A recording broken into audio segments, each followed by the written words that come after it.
Hey there, and welcome, the place where wonder meets wandering and science finds its rhythm. Whether you're settling in for the evening or simply letting your thoughts drift before bed, I'm thrilled you've joined us tonight. This evening, we're chasing down a question, not the kind with clean-cut answers or sharp boundaries, but the sort that nudges us toward fresh perspectives about the world we call home. What if our planet was intentionally crafted? Now, I'm not talking about design in the sense of being ordered from some cosmic catalogue or put together like furniture with an instruction manual. Though picturing miniature universal Allen wrenches does bring a certain charm to the idea, I'm referring to something much broader, something that challenges our most fundamental assumptions about existence itself. What if Earth wasn't simply the outcome of chance collisions and impersonal forces, but rather something deliberately molded, carefully constructed by some intelligence or mechanism? Whether you envision that as a divine architect, an intricate computer program, an elaborate natural system, or something completely beyond our current understanding, that's entirely your choice. We're approaching this not as an argument to win, but as territory to explore. No heated debates here, just gentle inquiry that invites us to see familiar things with fresh eyes, and we're not racing toward conclusions. It's never been our style. Instead, we'll take an unhurried journey through this fascinating landscape of thought, paying attention to both the intricate details and the sweeping vistas. Perhaps during our exploration, we'll find that simply entertaining the question reveals fresh ways of experiencing our world, perspectives that might be just as valuable as any final answer, maybe even more so. So let's begin where we always do, not with grand theories or complex equations, but with the intimate personal reality of simply being alive. Picture your typical morning. You open your eyes to find sunlight streaming through your window at just the right intensity. Not the blistering heat that would scorch your skin, not the bitter cold that would freeze your breath. Instead, it's that perfect golden warmth that seems calibrated precisely for human comfort. You draw breath without thinking, and miraculously, the air contains exactly what your lungs crave: the right mix of oxygen and nitrogen, the proper pressure, the ideal humidity. It's as if the atmosphere was mixed by an expert chemist who knew exactly what recipe would sustain life. Thirst arrives as it always does, and there's water, clear, transparent, seemingly simple, yet absolutely vital. It flows from your tap without ceremony. This liquid that makes up most of your body, that enables every cellular process, that shapes weather patterns and carves landscapes. Perhaps you step outdoors into a world that feels almost too perfectly arranged, vegetation in countless varieties, each adapted to its specific environment, creatures great and small, all finding their niches in an interconnected web, the atmosphere that protects us, the climate that nurtures us, and that invisible pull of gravity that keeps everything exactly where it needs to be. Everything appears orchestrated in precisely the right proportions to make existence not merely feasible but genuinely pleasant. Most of us rarely pause to consider this remarkable alignment. It's become the background music to our daily lives, so constant and reliable that we've stopped hearing its melody. Yet beneath this seamless comfort lies something worth contemplating deeply, something that whispers questions we might not be ready to answer. Could all of this really be pure accident? Is it even mathematically possible? When you start calculating the odds of just the right star, at just the right distance, with just the right planetary companion, orbiting at just the right speed, with just the right tilt, protected by just the right magnetic field, with just the right atmospheric composition, the numbers become staggering. Or does it feel more like components in an elaborate jigsaw puzzle that happen to mesh together with suspicious perfection? Naturally, modern science has constructed detailed explanations for these phenomena. There's certainly no shortage of research covering solar system formation, planetary development, chemical processes, and evolutionary timelines. We've created sophisticated models that can predict planetary behavior, accumulated vast datasets from telescopes and space missions, and mapped out histories spanning billions of years. It's an impressive and well-supported framework that explains much of what we observe around us. And yet, even working within that established scientific understanding, certain aspects continue to make thoughtful people pause and wonder. Things that appear, quite frankly, remarkably convenient for life's emergence and continuation. Consider Earth's relationship with our star, that glowing nuclear furnace we call the Sun. We orbit an exceptionally steady star, one that burns with remarkable consistency compared to the violent, unstable giants that populate much of the cosmos. We maintain our position within what astronomers call the habitable zone, sometimes poetically referred to as the Goldilocks zone. This is the precise distance range where liquid water can exist on a planet's surface, which happens to be crucial for life as we understand it. That single factor might seem like a stroke of cosmic luck, but the fortunate coincidences extend much further into almost every aspect of our planetary system. Our planet's axial tilt, that slight lean that creates the seasonal variations we take for granted, distributes heat across the globe in patterns that prevent extreme temperature zones from dominating the entire surface. Earth's rotational speed, neither too fast nor too slow, prevents the kind of extreme temperature swings that would make survival impossible for complex organisms. Now, the word design carries considerable baggage. It immediately conjures images of a conscious mind drawing blueprints or carefully adjusting molecular structures. But design doesn't necessarily require that interpretation. It can also signify organization, purpose, or patterns that emerge not through random chance, but with clear direction. Even when we can't identify the source of that guidance, the concept that Earth exhibits design doesn't demand a specific architect. It might represent something far more abstract, like a cosmos governed by profound mathematical principles that naturally produce life-supporting conditions, or it could indicate something entirely beyond our current understanding. There's another fascinating possibility to consider. Perhaps Earth wasn't constructed from nothing, but rather chosen, among countless potential worlds scattered throughout the universe. This particular one happened to possess the qualities necessary for life to flourish. And so, here we find ourselves. Yet this perspective opens up another intriguing question that challenges our understanding of cosmic probability. How many possible versions of Earth exist out there in the vastness of space? Are we simply the fortunate winners in a 1,000,000,000,000 cosmic lottery? Or might the universe be absolutely teeming with similar worlds, each harboring its own unique version of stability and extraordinary beauty? The honest answer is that we simply don't know yet. However, as astronomers continue discovering exoplanets at an unprecedented rate, having already catalogued thousands of these distant worlds, we're slowly beginning to understand just how rare or common Earth-like conditions might actually be throughout the galaxy. What we've found so far is both humbling and remarkable. Nothing quite matches the delicate balance we enjoy here on our home planet.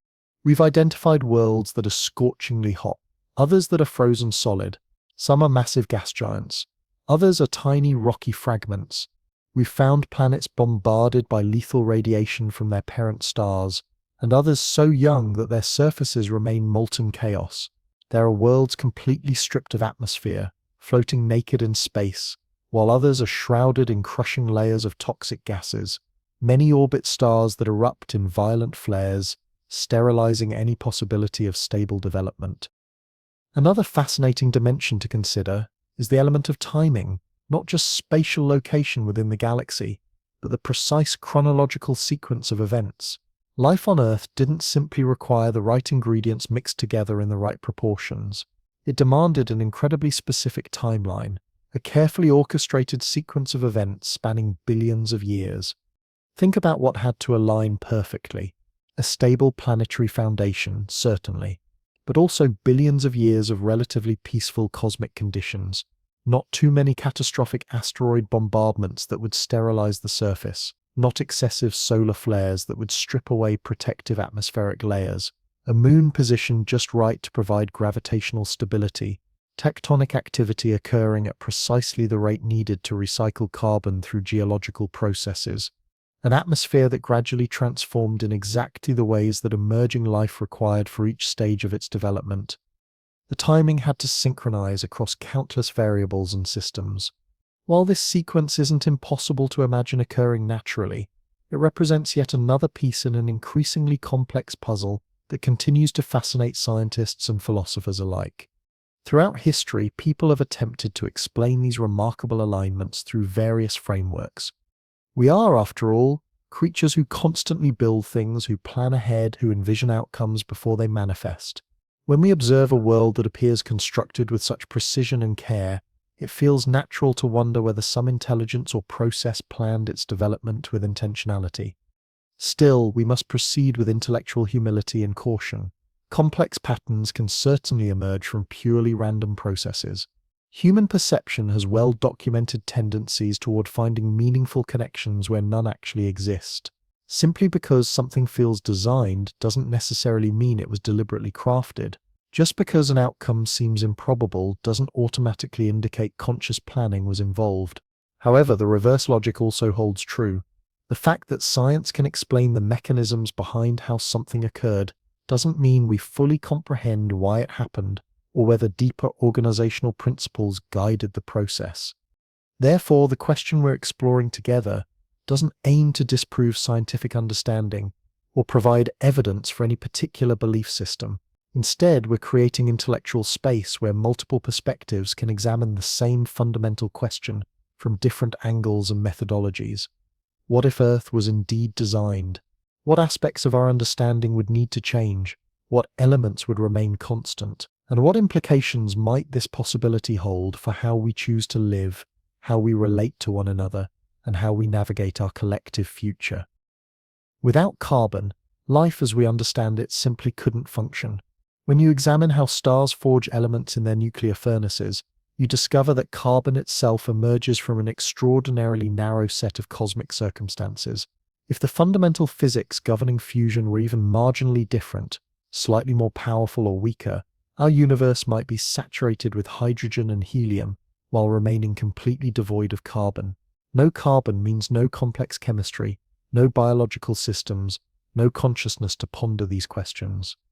This type of cosmic coincidence compels people to pause and reflect, not because it definitively proves any particular theory, but because it demonstrates just how precisely calibrated conditions needed to be. As our understanding of physical laws deepens, we increasingly recognize that numerous fundamental values, including particle masses, electrical charges, gravitational strength, and the intensity of various forces, all had to fall within remarkably tight parameters for complex matter to emerge anywhere in the universe. We're not simply talking about biological life here, but the very existence of stars, planetary systems, and basic chemistry itself. Scientists sometimes refer to this phenomenon as fine-tuning, and it raises a profound question that quietly underlies much of contemporary scientific inquiry. Why do we observe these specific numerical values? Why does reality manifest in precisely this configuration rather than any of the countless alternatives that seem mathematically possible? Several explanations have been proposed to address this puzzle. One popular hypothesis involves the multiverse concept, suggesting that perhaps infinite universes exist simultaneously, each operating under its own unique set of physical constants and natural laws. Within this framework, we simply happen to inhabit the particular universe where all variables aligned favorably for our existence. This explanation possesses a certain logical appeal, yet we currently lack any direct observational evidence supporting the existence of parallel universes. Even if such evidence eventually emerged, it wouldn't fully explain why our specific universe operates according to its particular rules. The fundamental question would merely shift one level deeper into the mystery. Another theoretical approach suggests that these seemingly arbitrary values might not be randomly selected at all. Perhaps they're embedded within some deeper, more fundamental structure that we haven't yet discovered or comprehended. However, this possibility still leaves us grappling with profound mysteries, because regardless of the underlying mechanism, we're confronting a reality where countless factors had to align in very specific ways, and remarkably, they did. This line of reasoning inevitably leads us to an even more fundamental version of our original question. We move beyond asking why Earth developed as it did, to wondering why anything exists in the manner it does. Why do physical laws exist at all? What accounts for a universe containing rules, structure, recognizable patterns, and tangible matter? Why should there be something rather than absolute nothingness? It's crucial to acknowledge that science doesn't require underlying purpose or intention to function effectively. Researchers can study gravitational forces without believing they were consciously created. Biologists can decode genetic sequences without wondering who might have authored them. However, science doesn't prohibit such philosophical inquiries either. It simply operates independently of them. For many people, this creates intellectual space for a middle ground, a territory where empirical investigation of the natural world can coexist with openness to possibilities beyond what current measurement techniques can detect or verify. This is precisely where the concept of design enters our conversation, not as a replacement for rigorous scientific methodology, but as an additional perspective, an alternative lens through which to examine the same phenomena. This viewpoint doesn't suggest we should abandon critical inquiry when encountering apparently fine-tuned systems. Instead, it proposes that the fine-tuning itself deserves our attention and careful consideration. Perhaps, just perhaps, these patterns point towards something more profound than coincidence. Naturally, not everyone reaches consensus about what that deeper reality might involve. Some individuals envision a conscious designer, a divine intelligence, and cosmic architect possessing clear intentions and purposes.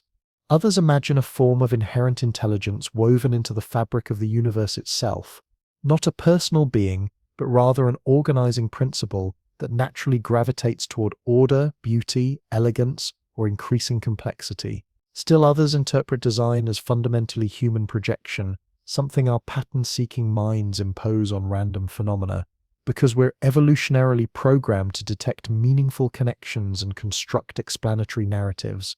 Within each of these interpretive frameworks, the core question remains consistent, even though the proposed answers vary dramatically. Yet the question itself persists with remarkable tenacity. It exists quietly in the background of everything we investigate and discover. Every scientific breakthrough, every stunning image transmitted from space-based observatories, every mathematical equation or theoretical model, all of these achievements are framed by the extraordinary fact that conscious beings exist to observe and understand. It makes you wonder whether our capacity for understanding the universe represents part of some larger, more comprehensive pattern, whether the cosmos is not only inherently structured, but structured in ways that specifically invite comprehension and investigation. That's not a definitive claim, merely a thought worth entertaining. Ultimately, these profound questions don't need to feel threatening or destabilizing. They don't diminish or invalidate scientific achievement. If anything, they demonstrate how rigorous scientific inquiry can lead us directly to the boundaries of mystery and then encourage us to continue exploring beyond those edges. You don't need to resolve every question completely for it to possess value and meaning. This particular question, this ancient yet thoroughly modern possibility, that our world might have been deliberately built, arranged, or shaped through some intentional process, represents one of humanity's oldest philosophical inquiries. Some of these remarkable patterns are geological in nature, others emerge from chemical processes, while still others appear fundamentally mathematical or structural in their organization. The closer we examine these intricate systems, the more they begin to feel strangely purposeful, as if guided by some underlying intention that becomes increasingly difficult to ignore. Let's begin with the most fundamental aspects of our planet's architecture. Earth's outer shell, the crust beneath our feet, exists as a collection of massive plates that drift across the surface like enormous puzzle pieces. These continental and oceanic plates float upon a layer of hotter, more pliable rock called the mantle, shifting and grinding against each other across geological timescales. This constant movement generates mountains that pierce the sky, earthquakes that reshape landscapes, volcanic eruptions that create new land, and even the vast ocean basins that cradle our seas. Modern science has mapped out these processes in extraordinary detail, documenting the mechanisms and timescales involved. Yet when you step back and consider the broader picture, it becomes genuinely difficult to avoid wondering about all the ways this intricate system could have catastrophically failed. Our planet didn't simply need a solid outer shell, it required one that would crack along specific lines, float on the underlying mantle, and move at just the right pace to create beneficial conditions. This concept of optimal balance appears repeatedly as we examine how natural systems are organized. Consider something as seemingly mundane as soil, the foundation upon which terrestrial life depends. Healthy soil represents a precise mixture of mineral particles, decaying organic matter, water, and air spaces. However, achieving the proper proportions proves remarkably challenging. Too much sand content and water drains away too rapidly for most plants to access. Too much clay and root systems suffocate from lack of oxygen circulation. The most productive soils, those that support thriving forests, abundant agricultural crops, and diverse ecosystems, maintain a careful equilibrium between these competing requirements. While this balance varies somewhat by geographic region and local conditions, it consistently falls within surprisingly narrow parameters that permit complex life to flourish. Plants have evolved sophisticated adaptations to match these soil conditions, though you might equally argue that soils have developed to support the plants growing within them. This represents a recurring theme that appears throughout natural systems: coevolution, the process by which different components of an ecosystem shape each other over time. Not just plants and soil, but pollinators and flowering plants, fungi forming partnerships with tree roots, bacteria living symbiotically within animal digestive systems. These represent interconnected networks that don't merely function independently, but work together as integrated wholes. Each component has been shaped by the presence and requirements of the others. Sometimes the precision of these relationships becomes so exact that it begins to resemble careful assembly rather than gradual adaptation through trial and error. Consider something as commonplace as a seed, one of nature's most elegant packages. When those conditions finally synchronize, transformation begins. Root systems extend downward, seeking nutrients and water. Shoots push upward towards sunlight. The entire process can be described using biological terminology, but the precise timing, environmental sensitivity, and mechanical coordination involved remain genuinely striking to observe. Even the physical design of seeds themselves, the various ways they travel through environments, attach to surfaces, sink into soil, or float on water currents, appears remarkably well optimized for their reproductive mission. Not perfectly designed, certainly, but impressively effective given the challenges involved. It's certainly reasonable to interpret all of these phenomena as products of natural selection operating over vast timescales. Beneficial traits that enhance survival and reproduction became more common, while disadvantageous characteristics gradually disappeared. However, natural selection can only work with the materials and possibilities available to it. It doesn't construct entirely new systems from nothing, but rather repurposes, modifies, and refines existing structures and processes. This means the fundamental building blocks matter enormously. When we examine those basic materials that make life possible, elements like carbon, nitrogen, oxygen, and hydrogen, we discover they're not simply abundant in our universe, they're unusually versatile in their chemical behavior. These atoms bond readily with each other, store and release energy efficiently, and form the kinds of complex molecules that can fold into intricate shapes, carry information, and even replicate themselves. Some of this versatility might be explained by basic chemistry, but chemistry itself operates according to physical laws and mathematical principles. Those fundamental rules governing atomic behavior in our universe seem to naturally favor increasing complexity rather than dissolution into simpler forms. We've observed these remarkable patterns emerge in computer simulations and mathematical models, yet those same patterns typically demand extraordinarily precise starting parameters. Adjust those initial variables even slightly, and the entire outcome transforms dramatically. This observation naturally leads us to wonder about the foundational conditions that shaped our own reality. What determines specific physical laws governing our universe? Why does reality exhibit this particular organizational structure? Why do we inhabit a world where minerals spontaneously arrange themselves into elegant crystalline formations, where plants instinctively orient themselves toward light sources, and where animals can develop sophisticated visual systems capable of detecting electromagnetic radiation? This isn't necessarily suggesting anything supernatural or mystical is occurring behind the scenes. However, the deeper we investigate Earth's intricate architecture, examining the apparent blueprints embedded within its soil composition, its interconnected systems, and its countless cyclical processes, the more persistently this fundamental question resurfaces. Could all of this have been deliberately orchestrated, not through magical intervention or miraculous events, but via some natural process that we haven't yet discovered or comprehended? A mechanism that incorporates design principles not as conscious choices made by an external agent, but as inherent tendencies within nature itself. guiding the universe toward configurations that naturally support and sustain complex life. This doesn't imply our planet operates with perfect efficiency or flawless design. Quite the opposite, actually. Earth exhibits numerous inefficiencies, evolutionary dead ends, and systems that seem makeshift or improvised. When scientists discuss why biological life thrived on Earth, while remaining absent from neighboring planets like Mars or Venus, they frequently reference something called the habitable zone. This concept, often nicknamed the Goldilocks zone, describes the orbital region around any star where surface temperatures remain moderate enough to permit liquid water to exist stably.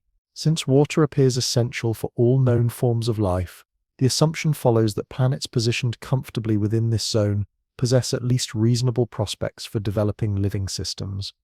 Earth occupies an ideal position within our solar system's habitable zone. We orbit close enough to the Sun to prevent global freezing, yet far enough away to avoid the kind of extreme heating that would boil away our oceans. Our star itself demonstrates remarkable stability and longevity, providing the planet with billions of years of consistent energy input necessary for complex ecosystems to develop and flourish over geological timescales. It's tempting to hear these facts and experience a sense of cosmic satisfaction, as if the universe engaged in an incredibly precise game of celestial darts and somehow managed to hit the exact center of the target. However, as we've discovered repeatedly throughout our exploration, closer examination invariably reveals additional layers of complexity that make the situation even more remarkable. The habitable zone isn't a fixed, unchanging region of space. Its boundaries depend entirely on the characteristics of the central star. Smaller, dimmer stars create tighter, more restricted Goldilocks zones, positioned much closer to the stellar surface. Larger, more luminous stars push their habitable zones much farther outward into space.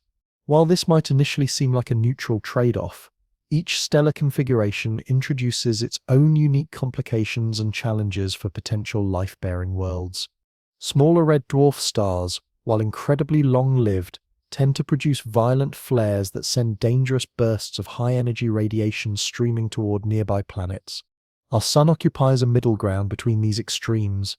It's remarkably stable, reasonably bright, and exceptionally long-lived by stellar standards. While it may not represent the only type of star capable of supporting biological life, it certainly ranks among the most favorable configurations for sustained planetary habitability. Beyond optimal distance, Earth maintains that crucial positioning through time. Our planet follows a nearly circular orbital path around the Sun, which means the amount of solar energy we receive remains relatively constant throughout each year. Some seasonal variation proves beneficial, creating the climate diversity that drives weather patterns and ecological cycles. However, excessive variation would force global climate to swing between devastating extremes that would make large regions permanently uninhabitable.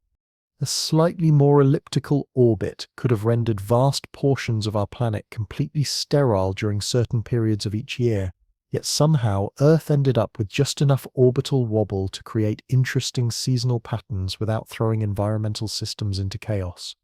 Still, achieving the right distance and maintaining stable orbital mechanics represents only the beginning of the habitability puzzle. Planets can position themselves perfectly within the Goldilocks zone while remaining completely lifeless. Mars provides a sobering example of this possibility. The red planet sits along the outer edge of our solar system's habitable zone and contains substantial quantities of frozen water. Evidence suggests it may have hosted liquid oceans in its distant past. Yet today, Mars remains dry, frigid, and constantly bombarded by dangerous radiation.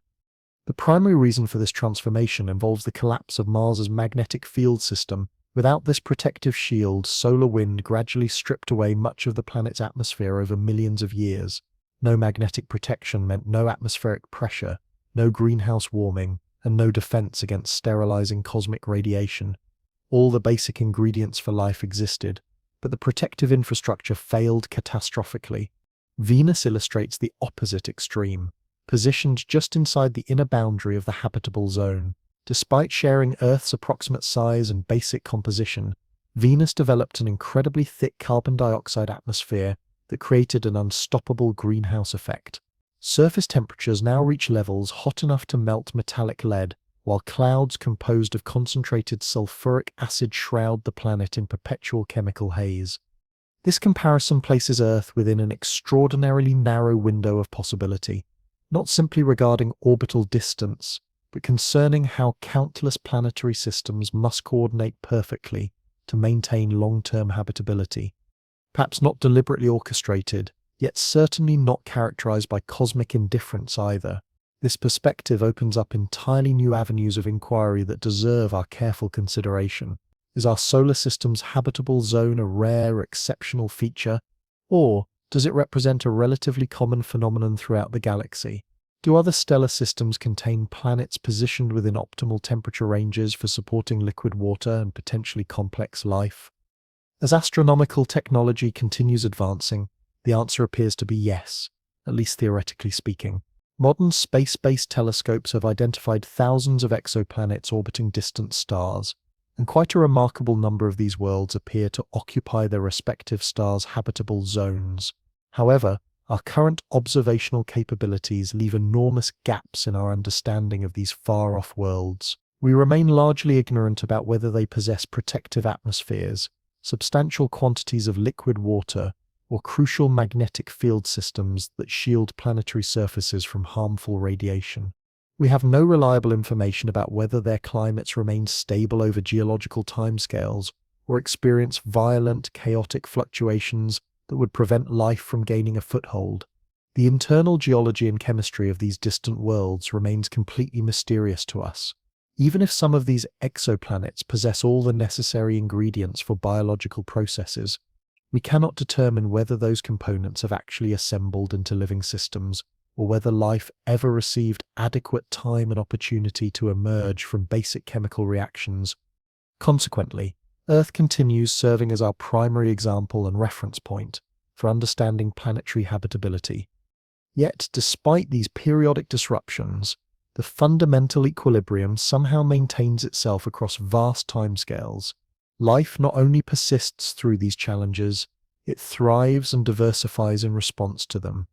The phrase "just right" might sound deceptively simple, but it actually encompasses hundreds of intricately interconnected systems operating simultaneously. Geological processes, atmospheric dynamics, magnetic field generation, chemical cycles, and biological evolution all function together in ways that actively support both the initial emergence and long-term continuity of living systems. The significance extends far beyond mere location within the habitable zone. It includes everything that optimal positioning makes possible, and all the additional factors that must coordinate perfectly to maintain habitability over billions of years. Even acknowledging all these remarkable alignments, we still might not possess sufficient evidence to definitively prove intentional design. Perhaps Earth represents an extraordinarily fortunate outcome in a universe where life-supporting conditions remain rare but not completely impossible. Our planet might simply represent one exceptional case where countless variables happen to align favorably through pure statistical chance. This interpretation aligns with mainstream scientific consensus and provides a perfectly reasonable explanation for our observations. Yet there persists a quiet, nagging intuition among many thoughtful observers, not a firm conclusion, but rather a persistent feeling that this extraordinary alignment transcends mere probability. If we temporarily assume some form of underlying design principle, what ultimate goal might such organization be pursuing? Perhaps the emergence of life itself represents the target, or maybe the objective involves fostering increasing complexity and sophistication over cosmic timescales. Another possibility suggests the universe naturally gravitates toward dynamic balance, creating systems stable enough to maintain coherence while remaining flexible enough to evolve and adapt. This doesn't imply that everything about existence is pleasant or effortless. Earth certainly doesn't function as any kind of paradise or utopian environment. However, our planet does occupy an unusually favorable position for rare and extraordinarily complicated phenomena to develop and flourish over time. If Earth was somehow intended to support complex life, you would logically expect its fundamental architecture to reflect that purpose. Even if no intentional design process was involved, the arrangement of Earth's various components still raises fascinating questions about the relationship between planetary structure and biological possibility.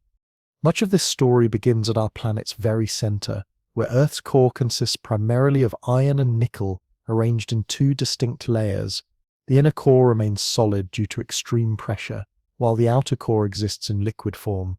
The constant movement and circulation of this liquid metallic outer core generates Earth's magnetic field through a process scientists call the geodynamo effect.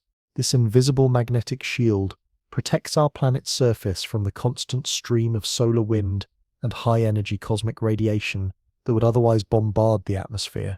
Without this protective magnetic barrier, Earth would face continuous assault from charged particles capable of gradually stripping away atmospheric gases, damaging the complex molecular structures essential for life, and making biological existence far more challenging, if not entirely impossible.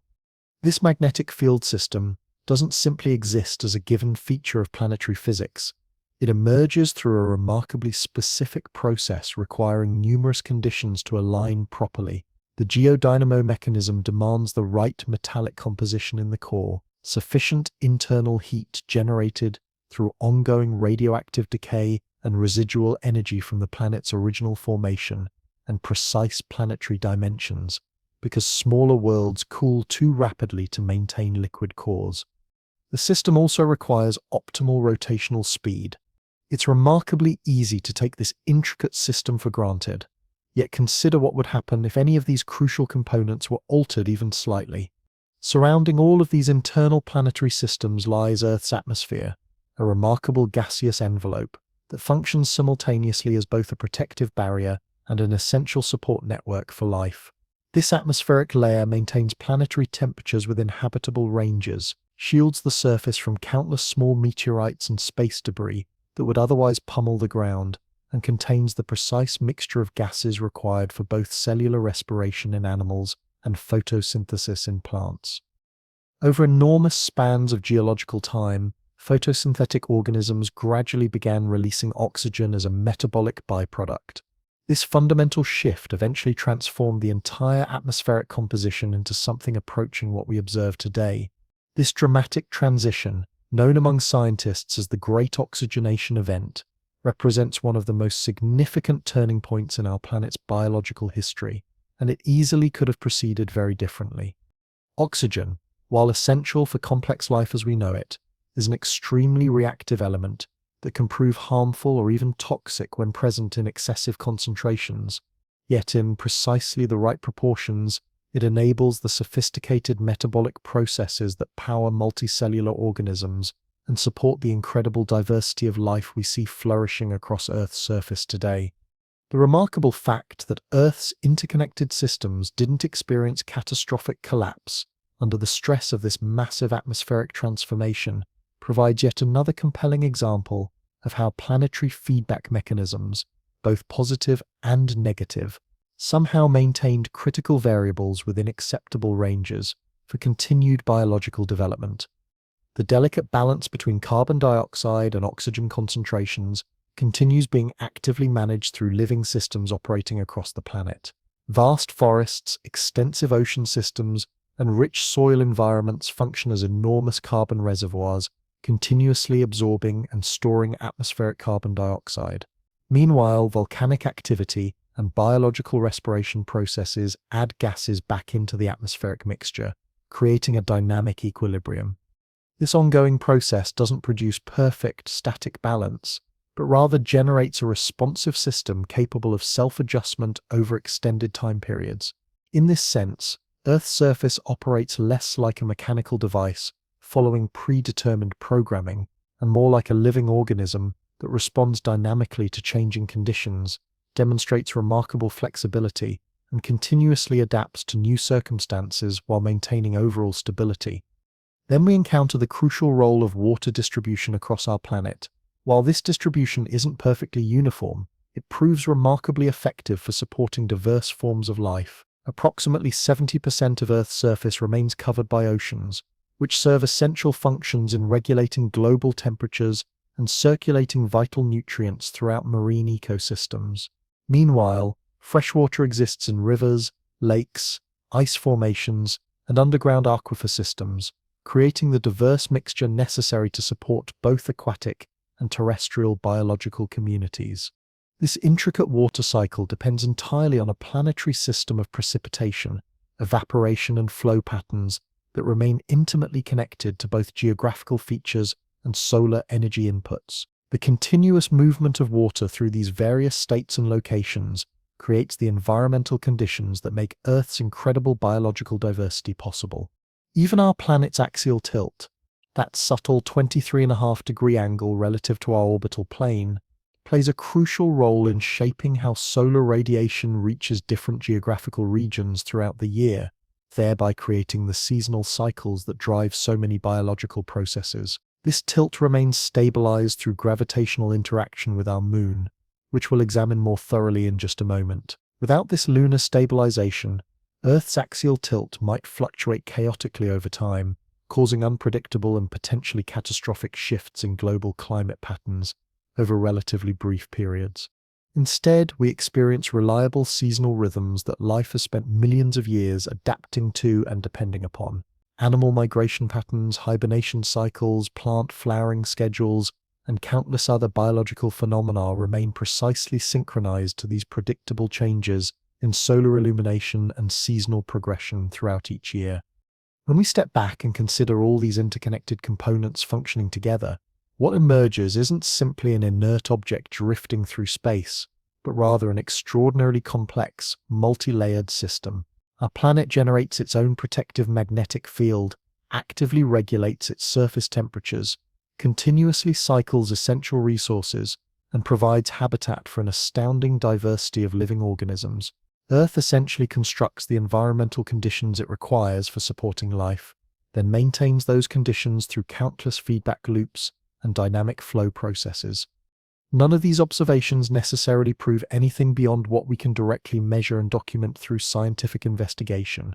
However, they do open up alternative perspectives for understanding our planet's remarkable characteristics, rather than viewing Earth merely as an extraordinarily fortunate combination of random traits that happen to align favorably.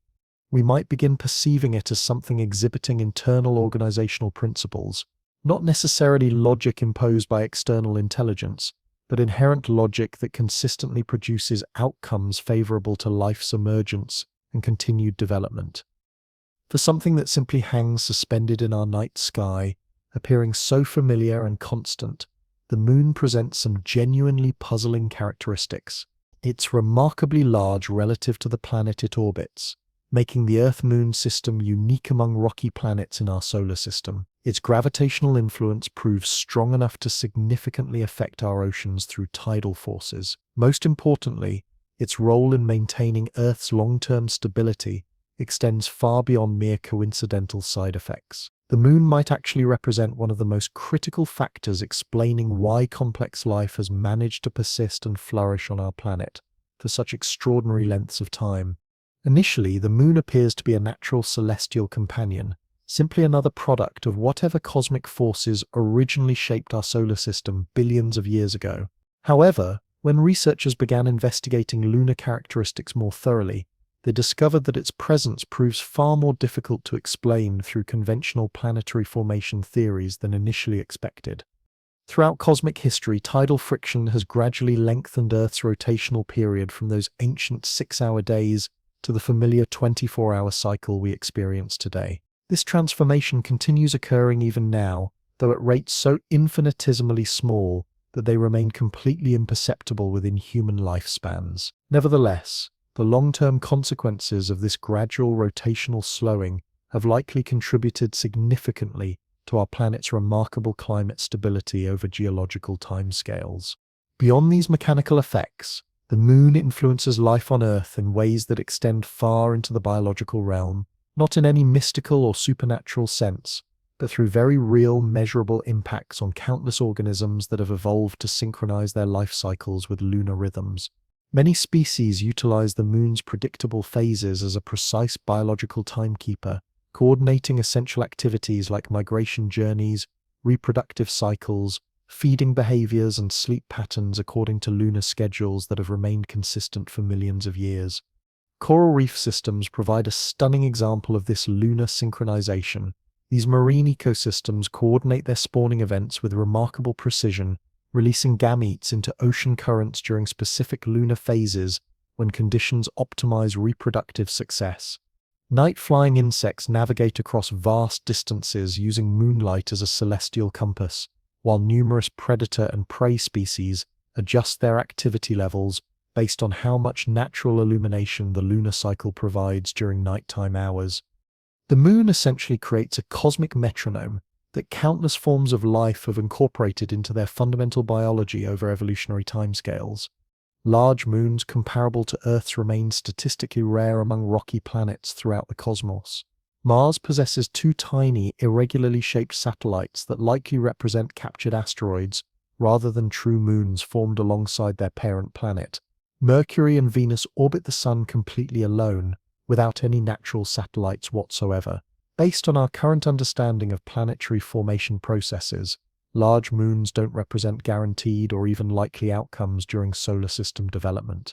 They appear to be exceptional, unusual circumstances rather than standard features. We observe a stable, life-supporting planet, accompanied by a stabilizing satellite in an arrangement unusual enough to capture scientific attention and spark deeper philosophical reflection. The moon's formation through that hypothetical ancient collision, its precise orbital characteristics, and its ongoing effects on Earth's systems all contribute additional layers to our central question about how our planet acquired such remarkably specific properties conducive to supporting complex life. Some researchers argue that even without the moon's presence, biological life might still have emerged in alternative forms somewhere on Earth's surface. Regardless of which interpretation we favor, the moon undeniably functions as an integral component of the integrated system that makes Earth what it is today. Several more speculative scientific theories explore additional ways the moon might have influenced our planet's development. While these hypotheses remain difficult to prove definitively, they point toward growing scientific recognition that the moon functions not merely as a passive celestial companion, but as an active participant in Earth's ongoing geological and biological history. Even today, this relationship continues evolving as the moon gradually drifts away from Earth at approximately 4 centimeters per year.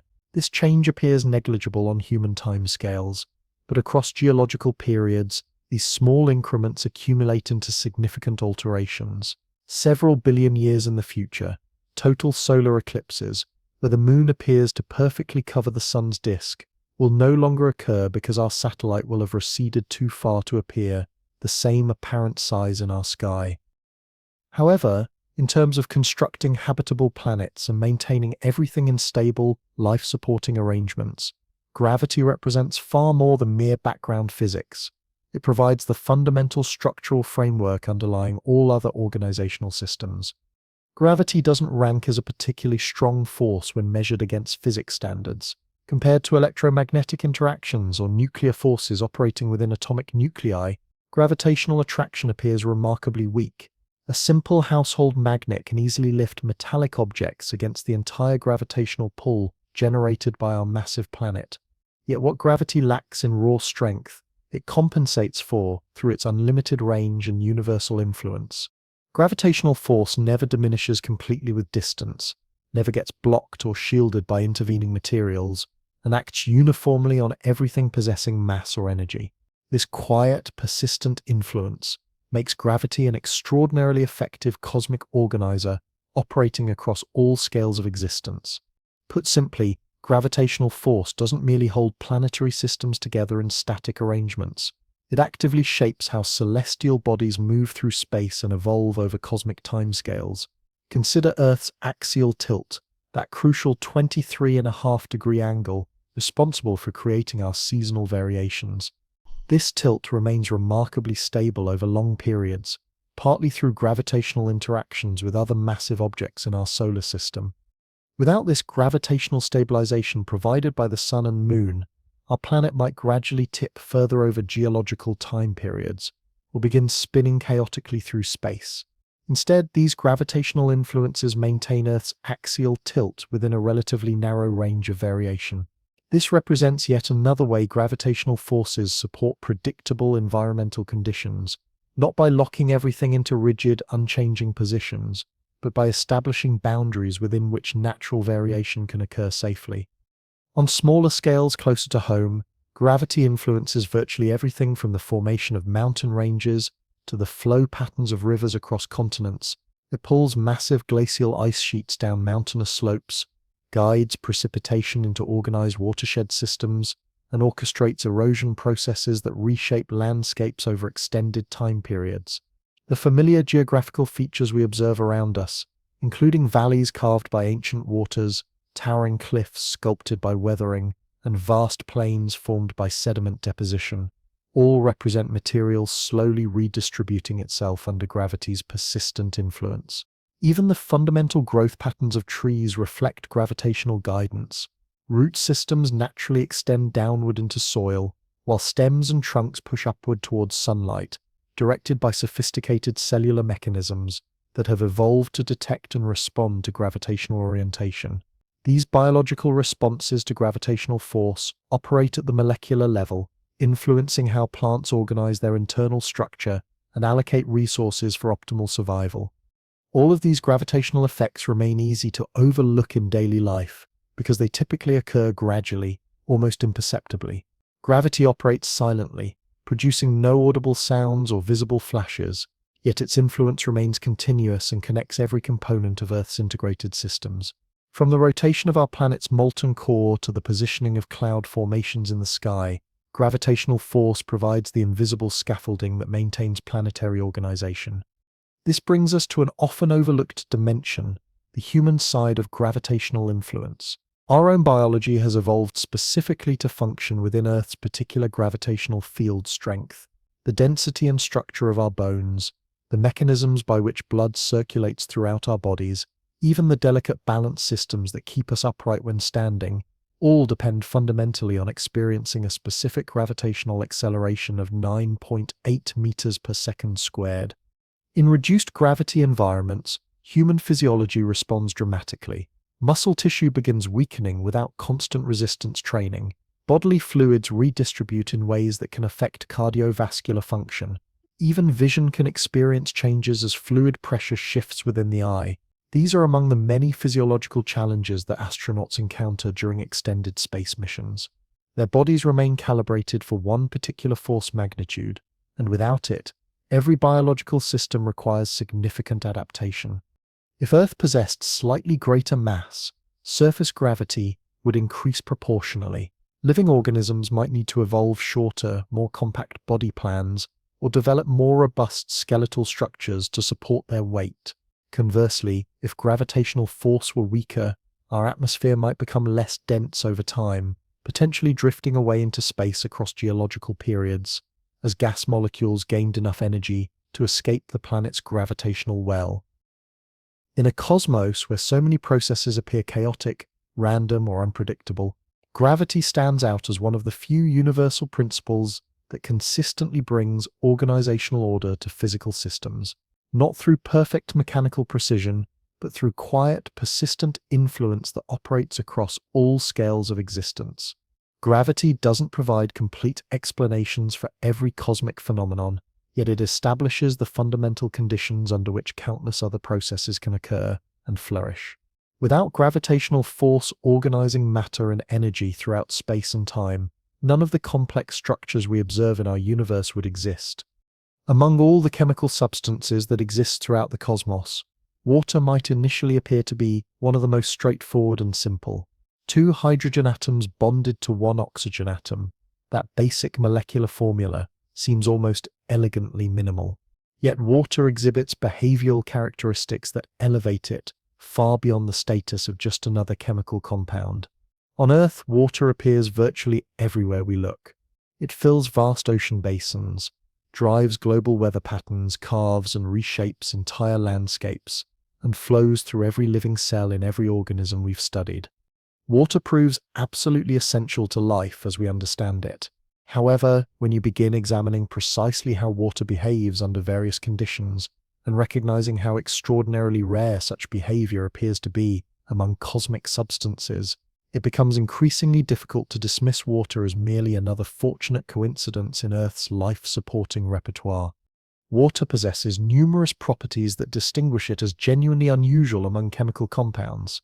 One of the most crucial characteristics involves its capacity to exist naturally in all three fundamental states of matter: solid ice, liquid water, and gaseous vapor, within the temperature ranges that occur naturally across Earth's diverse environments. What makes this situation even more fascinating is that water itself appears relatively abundant throughout the cosmos. Hydrogen and oxygen rank among the most common elements in the universe, and astronomical observations have revealed evidence of water existing in numerous locations across our solar system and beyond. We've detected frozen water ice on distant moons and asteroids, observed water vapor within comet tails, and discovered strong evidence suggesting liquid water exists beneath the frozen surfaces of certain planetary satellites. However, what Earth possesses, and what appears genuinely rare among cosmic bodies, involves water existing in vast, stable quantities at planetary surface level. Our oceans cover approximately 70% of Earth's surface area, representing an enormous volume of liquid water that has remained stable for billions of years. No other known planet in our solar system maintains anything even remotely comparable to this aquatic abundance. Mars contains substantial ice deposits, and geological evidence suggests it may have hosted liquid water oceans in its ancient past. But those surface waters vanished long ago, leaving behind only frozen remnants and mineral traces. Venus might have once supported extensive ocean systems as well, but dramatic atmospheric changes eventually boiled away any liquid water that might have existed on its surface. The remarkable fact that Earth's water reservoirs have persisted means our planet has remained within an extraordinarily narrow temperature range for geological timescales, stretching across billions of years. This represents yet another example of the precise environmental stability that seems necessary for complex life to emerge and flourish over cosmic time periods. The origin of Earth's abundant water remains an active subject of scientific debate and investigation. One leading hypothesis suggests that water molecules were originally incorporated into the rocky materials that formed our planet during its initial accretion, then gradually released into surface environments through volcanic outgassing and other geological processes operating over immense time spans. An alternative theory proposes that much of Earth's water arrived later through bombardment by ice-rich comets and asteroids during the solar system's chaotic early history.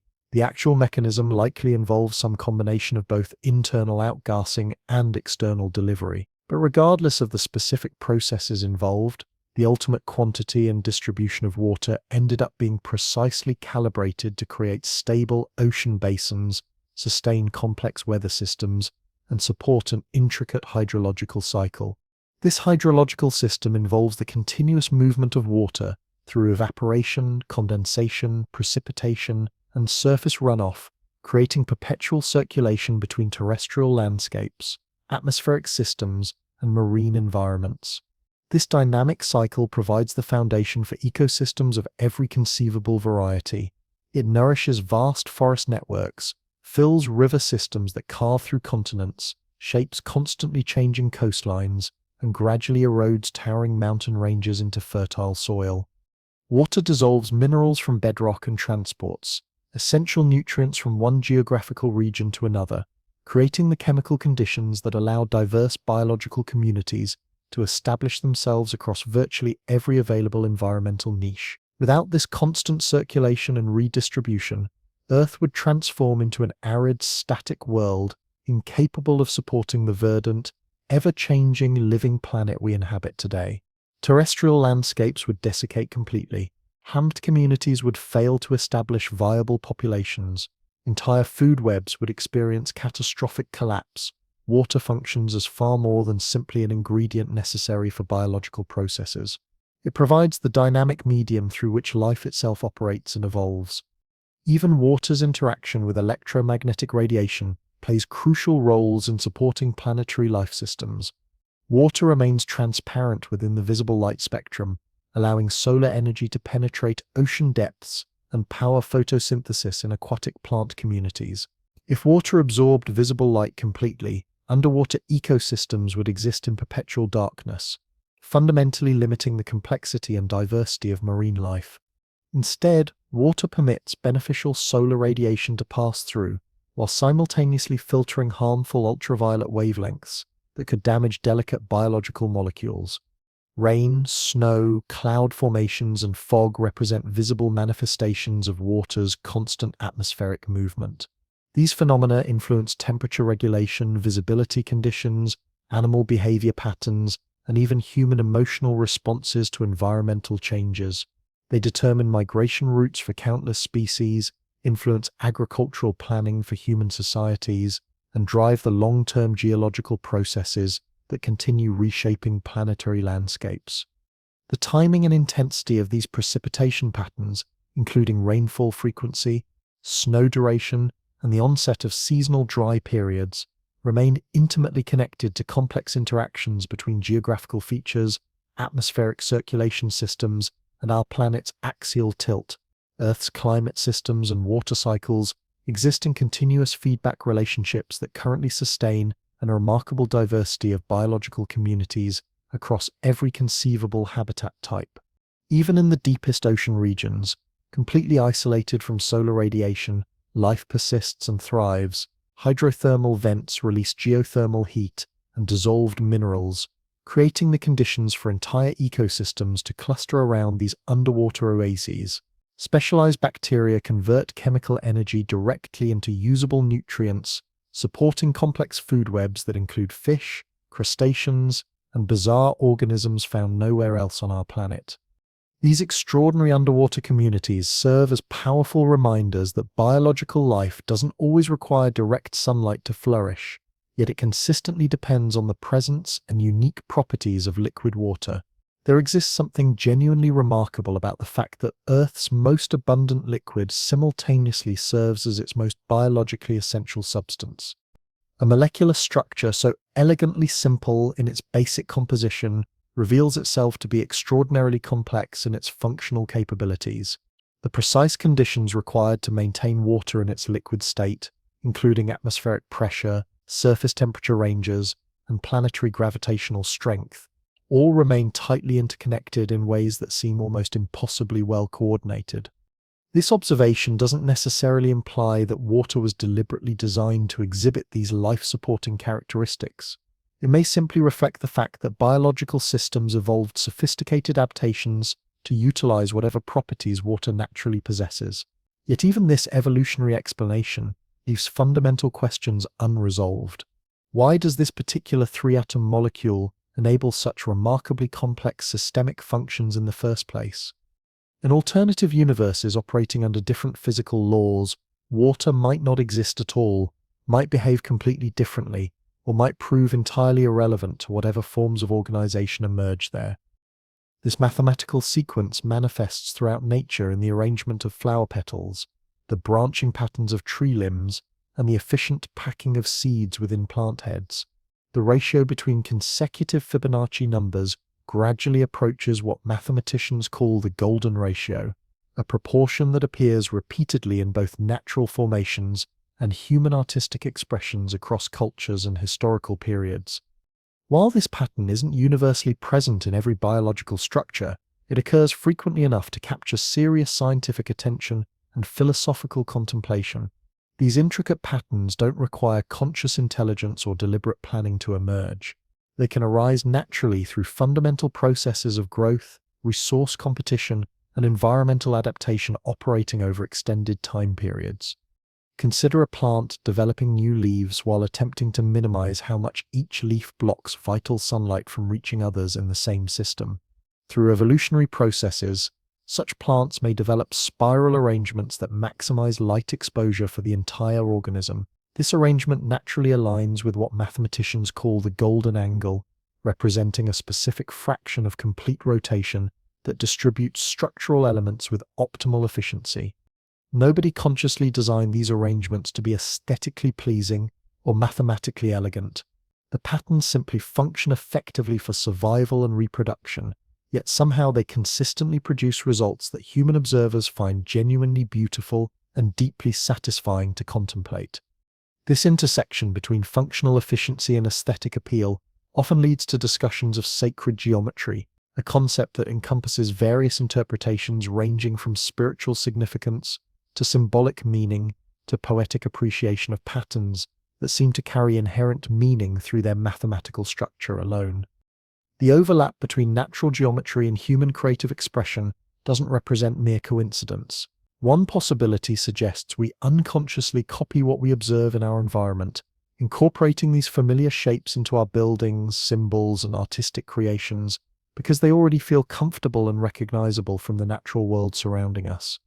Alternatively, perhaps human consciousness remains fundamentally wired to recognize and appreciate these patterns, instinctively feeling that certain geometric forms appear more complete, meaningful, or aesthetically satisfying because they follow simple mathematical rules. We can sense intuitively even without consciously understanding the underlying principles. Hexagonal structures provide an excellent example of this phenomenon. Honeybees construct their hives using hexagonal cells because this configuration represents the most efficient method for dividing available surface area into equal compartments, while minimizing the amount of raw material required. This creates remarkably strong, stable architecture using the least possible quantity of precious beeswax. Yet hexagonal patterns also appear in basalt rock formations like Ireland's famous Giant's Causeway and in foam bubbles that settle into stable configurations under pressure. The same geometric shape emerges from purely physical forces and pressure dynamics, even when no biological intelligence participates in the construction process. Crystal formation presents another compelling illustration. Individual atoms arrange themselves into repeating three-dimensional patterns that can produce cubes, prisms, or extraordinarily complex branching structures. These precise shapes aren't carved by external forces or deliberately placed by conscious agents. Instead, they grow naturally according to their internal organizational rules. Temperature conditions, pressure environments, and chemical bonding characteristics guide crystal development, producing final results that simultaneously appear both random and deliberately planned. The inherent structure emerges from fundamental rules governing how molecules interact under specific physical conditions. Fractal patterns represent yet another category of naturally occurring mathematical organization. These involve structures that repeat similar characteristics across multiple scales of observation.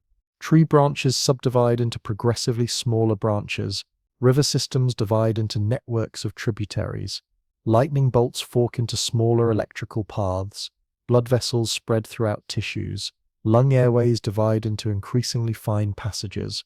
Each level of organization resembles smaller versions of the overall structure, creating self-similar patterns that prove remarkably efficient for distributing energy, nutrients, or other resources throughout complex systems.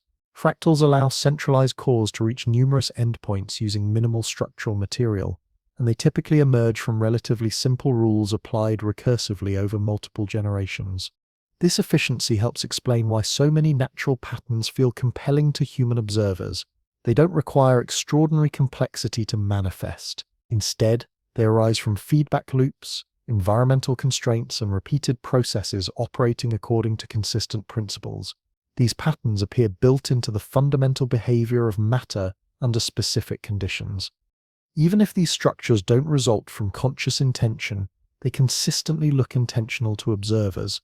They create a form of visual logic that seems too consistent and organized to represent meaningless accidents or purely random outcomes. These don't represent chaotic, unpredictable outcomes. They demonstrate clear structural organization and purposeful efficiency. When you accumulate sufficient examples of such structured outcomes across different scales and environments, you naturally begin wondering whether structure itself might represent part of some deeper organizational principle underlying physical reality. Some researchers have proposed that certain geometric forms, including spheres, spirals, and hexagons, represent preferred solutions within physical systems operating under natural constraints. Given sufficient time and freedom to develop, matter naturally gravitates toward these configurations because they provide optimal stability and resource efficiency. This represents a scientifically useful explanation for observed patterns, yet it still raises the intriguing question of why stable, efficient solutions happen to be identical to forms we encounter repeatedly throughout nature. Why do they consistently support complex life? Why do similar shapes appear in both microscopic cellular structures and massive stellar formations? There's no need to invoke mystical explanations to acknowledge these patterns, but it remains worth considering why universal physical laws produce outcomes that feel simultaneously functional and aesthetically coherent. These proteins subsequently operate the fundamental machinery that sustains all biological life. DNA is frequently compared to language, not merely because it employs a limited chemical alphabet of 4 basic components, but because it demonstrates sophisticated structure, grammatical syntax, and meaningful information content. Even minor modifications in a DNA sequence can dramatically alter protein configuration and biological function, sometimes producing subtle changes, other times creating profound transformations in how organisms develop and operate. Identical genes often appear across different species, performing remarkably similar roles with only minor variations that reflect each organism's specific environmental requirements. The mechanisms by which genetic information gets read, copied, and interpreted demonstrate such systematic organization that they feel less like random chemical reactions and more like carefully orchestrated computational processes operating with purposeful direction. When examining how DNA actually functions within living systems, it becomes clear that this molecule does far more than simply store static information. It actively manages that information through incredibly sophisticated regulatory networks. Specific sequences function like traffic signals, indicating precisely when particular genes should become activated or deactivated. Regulatory genes exist specifically to control the expression of other genes, creating hierarchical command structures within cellular operations. Additionally, elaborate repair systems continuously scan genetic material during replication processes, identifying and correcting copying errors with remarkable precision. All of these complex operations occur within microscopic structures measuring just a few micrometers across, yet they coordinate flawlessly within every single cell of every living organism on Earth.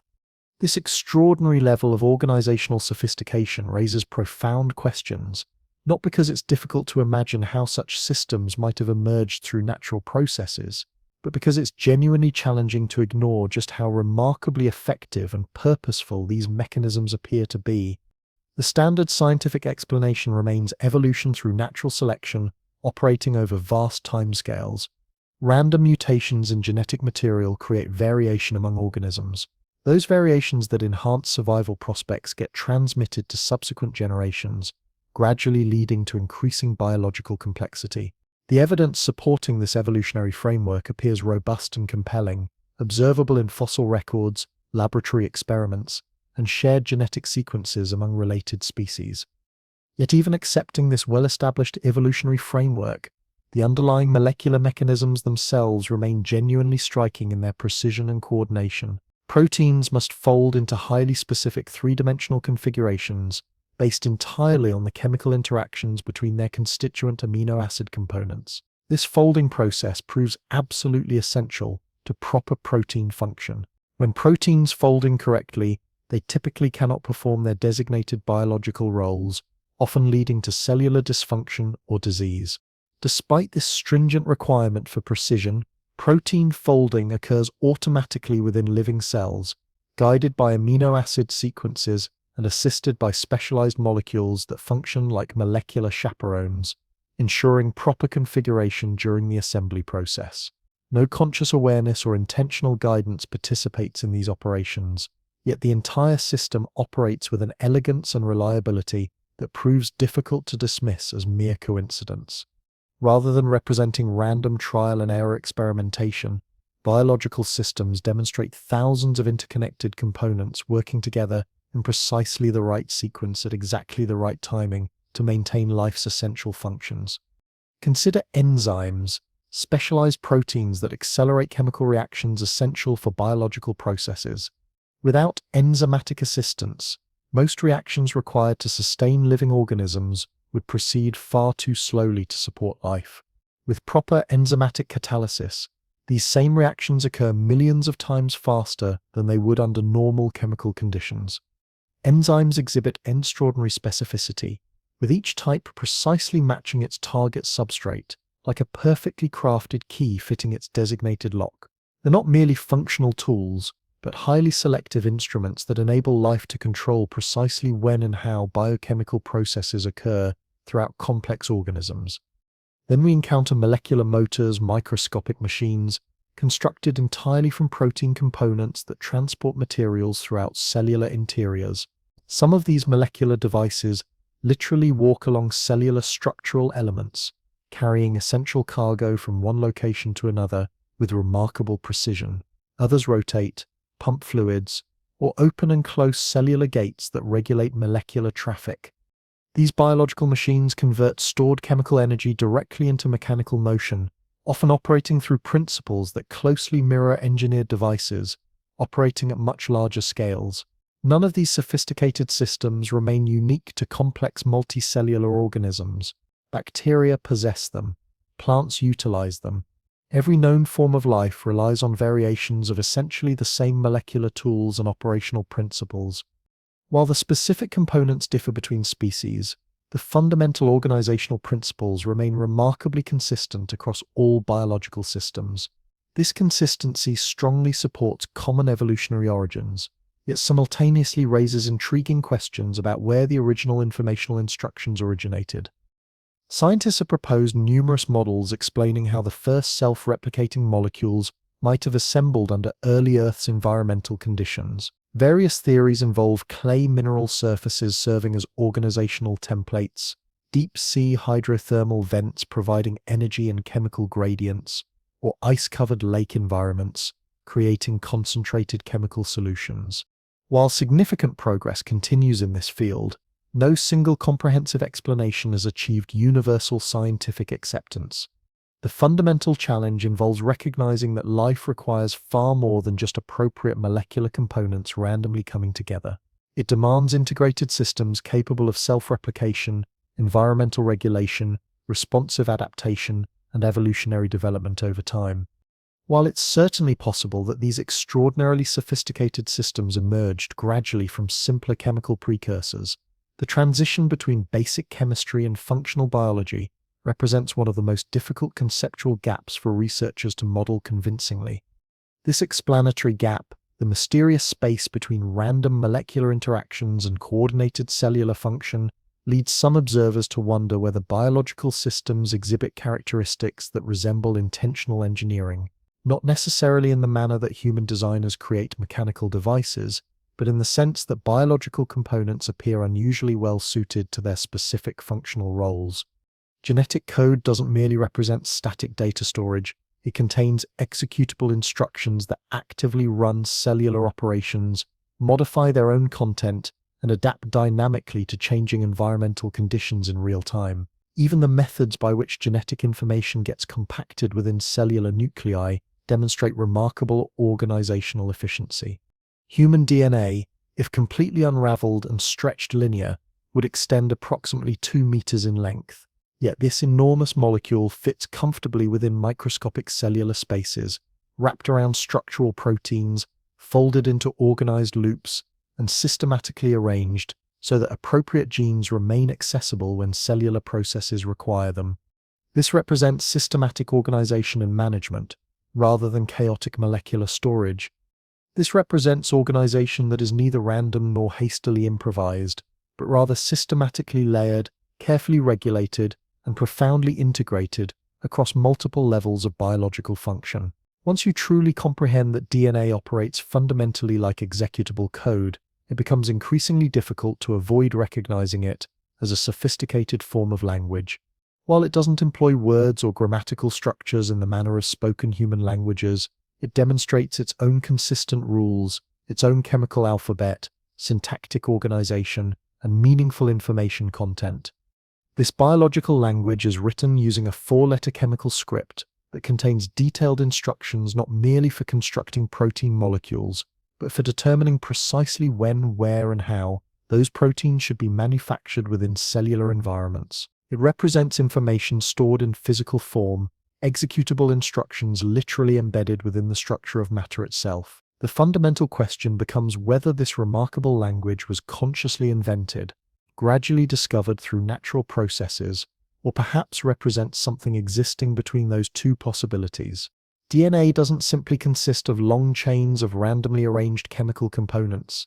Instead, is systematically organized into discrete genes, which are specific sequences that can be transcribed and translated into functional protein products. However, these protein-coding genes represent only part of the complete genetic story. The genome also contains extensive regulatory regions, specialized sequences that instruct cellular machinery when to begin and terminate gene expression, how much of each protein to manufacture, and what environmental conditions should trigger adaptive changes in gene activity. There exist enhancer and silencer sequences that influence gene expression from considerable distances along the DNA molecule. Introns represent portions of genes that get removed during processing before final protein assembly occurs. Non-coding regions, sometimes historically dismissed as junk DNA, though that terminology is rapidly disappearing as we discover their functions, may play crucial roles in structuring the genome and influencing how genetic information gets expressed throughout an organism's lifetime. All of these components behave less like raw data storage and more like a sophisticated programming language, one that incorporates not just basic instructions but environmental context, conditional logic, and support for complex layered behaviors that respond dynamically to changing circumstances. In computer systems, source code gets compiled and executed through systematic processes. In biological cells, DNA undergoes transcription and translation through remarkably similar systematic procedures. Both processes require comprehensive systems capable of interpreting sets of symbolic information. Both depend fundamentally on precision, structural organization, and precise timing coordination, and both experience failures when established rules aren't followed correctly. Yet DNA doesn't remain static, waiting to be read completely all at once. Only small fractions remain active during any given time period. Different genes become activated in different cell types at various developmental stages in response to different environmental signals and internal conditions. Identical DNA sequences can produce dramatically different biological outcomes depending on which tissue they're operating within or what environmental conditions are present at the time of expression. This extraordinary flexibility represents part of what makes complex multicellular life possible. It's also part of what makes DNA feel like far more than mere data storage. It behaves like an integrated, responsive system capable of adaptation and dynamic response. What proves particularly fascinating is that this sophisticated system appears completely universal among Earth's life forms. All known biological organisms utilize essentially the same basic genetic code, the same 4 chemical letters, the same codon structure, the same translation rules operating across every known species. A codon represents a sequence of 3 DNA bases that specifies one particular amino acid during protein synthesis. There exist 64 possible codon combinations, but only 20 standard amino acids used in biological systems. This creates built-in redundancy within the genetic code. Some codons function as synonyms, encoding the same amino acid. Others serve as punctuation marks, indicating start transcription here or stop translation here. Yet this entire sophisticated system remains shared by bacteria, plants, animals, and every other form of life we've discovered. This universality strongly suggests common evolutionary origins, pointing towards some moment in the distant past when early life settled upon one particular coding system, and every subsequent branch of evolutionary development carried that system forward through time. However, this observation also raises profound questions about the nature of biological organization. Why did life adopt this specific code rather than any of the countless alternatives that seemed theoretically possible? Why does the genetic system exhibit this particular structure and organization? Scientists have extensively investigated whether the genetic code represents an optimized system, whether it constitutes the best possible arrangement of codons to minimize transcription errors while supporting maximum biological flexibility. Several research studies suggest that our genetic code approaches near optimal efficiency, not achieving absolute perfection, but demonstrating surprisingly sophisticated capacity for reducing the harmful effects of mutations while ensuring long-term biological robustness. If these findings prove accurate, then it appears that life didn't simply adopt any randomly functional code that happened to work. Instead, it developed or discovered one that performs particularly well under the constraints and challenges that biological systems face over evolutionary timescales. Whether this optimization occurred through natural selection processes, or whether certain organizational structures were inherently more likely to survive and proliferate, depends largely on your interpretive framework. Regardless of the underlying mechanism, what we observe today is a system that functions effectively across all known forms of life and has continued operating successfully, with countless variations for billions of years. There's also the remarkable question of interpretation and discovery. Human beings didn't invent DNA or create the genetic code, but we did eventually learn how to read and understand it. We developed methods for translating chemical sequences into meaningful information. When we achieved this breakthrough, we discovered something genuinely astonishing. Not merely molecular complexity, but logical organization. Not just chemical reactions, but systematic instructions governing biological processes. This discovery launched entire fields of scientific research, including genetics, molecular biology, and bioinformatics. We now manipulate DNA using sophisticated tools like CRISPR gene editing, redesigning genetic sequences with increasing precision and control. We can synthesize entirely new sequences, insert them into living cells, and observe how they function within biological systems. In remarkable ways, humanity has begun writing in the language of life itself. Yet we didn't create this language. It existed long before we discovered it, operating successfully for billions of years before human consciousness emerged to study and marvel at its sophistication. This realization often brings the concept of design back into our philosophical conversation, not because DNA appears manufactured in the manner of computer chips or mechanical devices, but because it behaves with apparent purpose and direction. Yet the remarkable fact that this system functions so effectively and demonstrates such consistent behavioral patterns across all known life forms makes it feel as though it possesses characteristics we typically associate with carefully engineered systems. However, unlike the static walls of manufactured containers, Earth's atmosphere exists as a dynamic, ever-changing system that moves continuously, responds to various inputs, and actively regulates planetary conditions. While the atmosphere itself isn't technically alive, it functions as an integral component of the living system, maintaining an intricate balance between retention and release that keeps everything necessary contained, while allowing just enough exchange with space to maintain equilibrium. Our atmosphere consists primarily of nitrogen, comprising approximately 78% of the total volume, followed by oxygen, argon, carbon dioxide, and numerous trace gases in carefully calibrated proportions. This particular mixture might seem unremarkable or ordinary at first glance, yet it represents anything but a random combination. Alter these ratios even slightly, and the entire life-supporting system ceases to function effectively. Excessive oxygen concentrations would make wildfires completely uncontrollable, potentially sterilizing vast regions of the planet.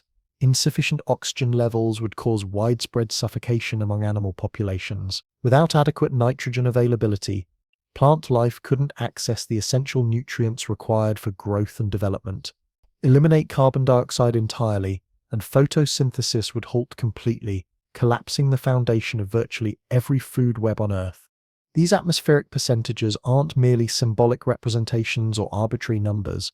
They represent functional requirements that actively maintain the complex chemistry upon which all terrestrial life depends for continued existence. Initially, this biologically produced oxygen reacted with dissolved iron in ancient oceans, forming iron oxides that precipitated and settled onto seafloor sediments. For extended periods, atmospheric oxygen levels remained relatively low despite continued biological production.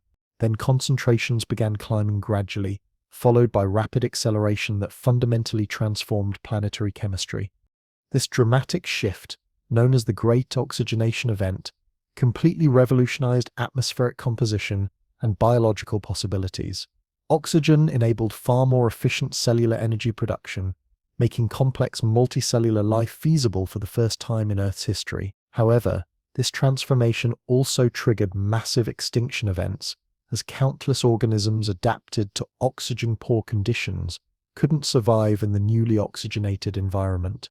Even today, atmospheric oxygen levels remain regulated not through mechanical control systems, but via dynamic feedback relationships operating between ecosystems, geological processes, and climate patterns. Plants and algae continuously produce oxygen through photosynthesis. Animals consume it through respiration. Fires temporarily reduce local concentrations, rock weathering processes lock carbon away in mineral form, volcanic activity releases stored carbon back into circulation. When any component shifts too dramatically in one direction, the other elements naturally adjust to compensate.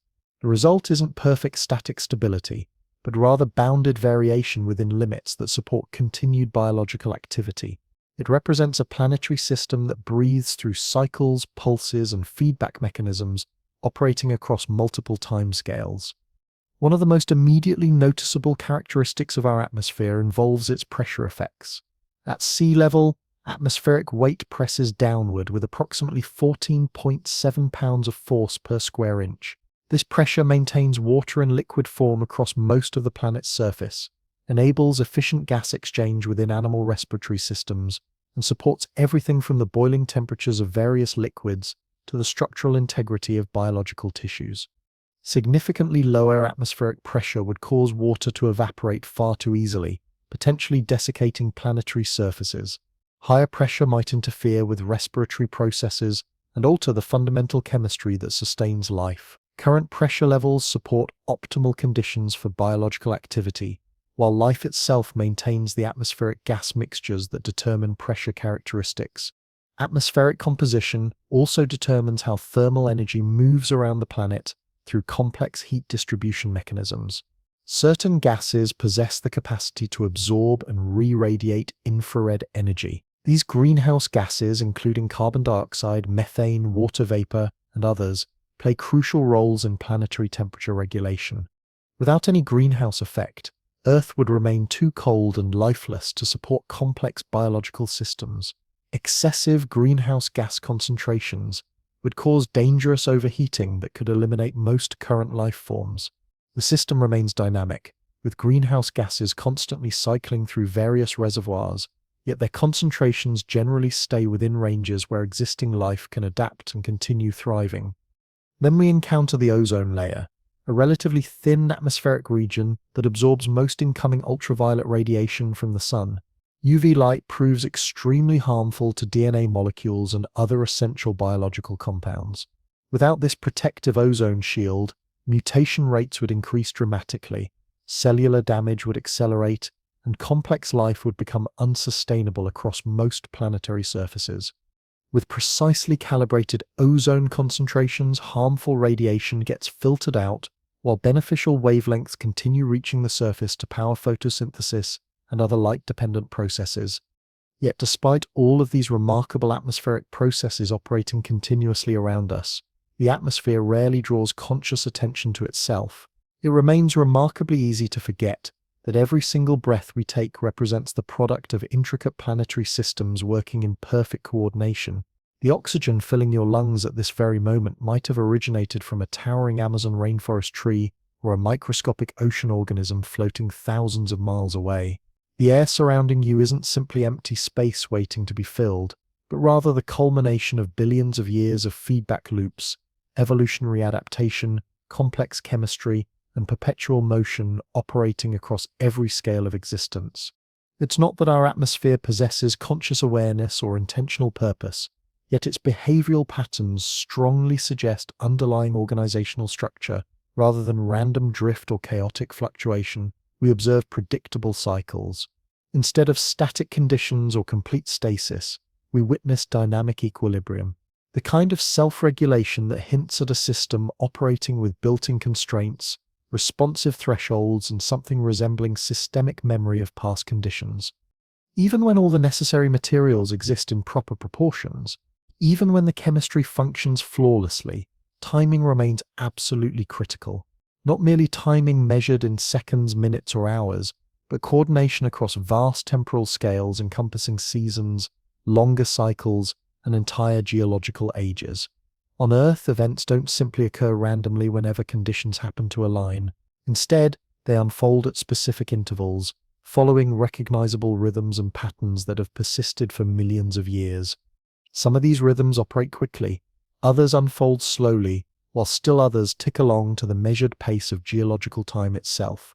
There's nothing mechanically engineered about these natural cycles, yet they function like an enormous planet-sized chronometer, not artificially constructed, but undeniably real and remarkably precise. This temporal coordination keeps virtually everything on our planet functioning in synchronized harmony. Earth completes one full rotation every 24 hours with extraordinary consistency.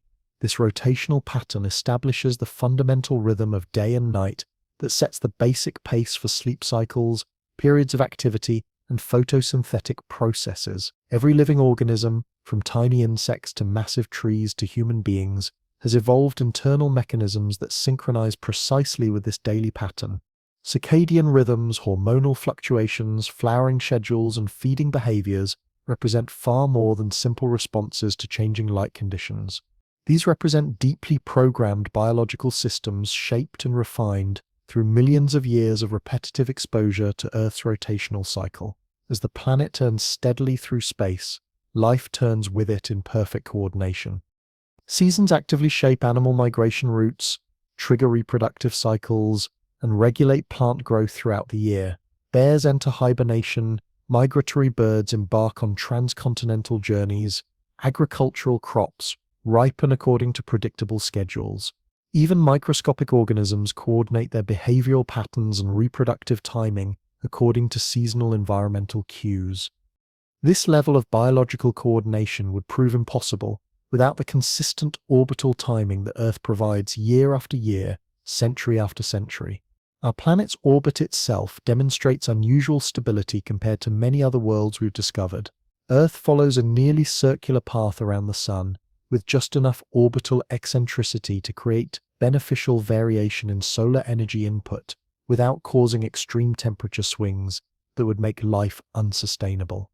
Some exoplanets follow highly elliptical orbits that create dramatically hotter summers and severely colder winters, making long-term biological stability extremely challenging. Earth's nearly constant distance from our star maintains solar energy delivery within ranges that support complex life throughout the entire year, even accounting for seasonal shifts in different hemispheres. However, our planet's motion through space involves far more complexity than simple rotation and orbital revolution. There's axial precession, a gradual wobble in Earth's rotational axis resembling a slowly spinning top that requires approximately 26,000 years to complete one full cycle. There's also obliquity variation, representing changes in the actual tilt angle itself over extended periods, plus long-term variations in orbital eccentricity that unfold over tens of thousands of years. These extended cycles, known scientifically as Milankovitch cycles, significantly influence long-term climate patterns including ice ages, glacial advances and retreats, and major shifts in regional rainfall distribution. All of these phenomena remain tied to deeper astronomical rhythms operating on timescales that dwarf human civilization. Across billions of years, the Moon's gravitational influence has been gradually slowing Earth's rotation through tidal friction. Our days continue getting incrementally longer, gaining just a few milliseconds per century. While this change seems negligible on human timescales, it accumulates significantly over geological periods. Roughly 1 billion years ago, an Earth day lasted closer to 18 hours rather than our current 24. This rotational change matters profoundly for biological systems. It affects how long organisms can engage in photosynthesis during daylight hours, influences how internal biological clocks maintain synchronization, and determines how thermal energy builds up and dissipates across day-night cycles. Evolution didn't occur within a fixed temporal framework. Instead, life continuously adapted to a gradually shifting timekeeper. Numerous other cycles operate simultaneously across different timescales.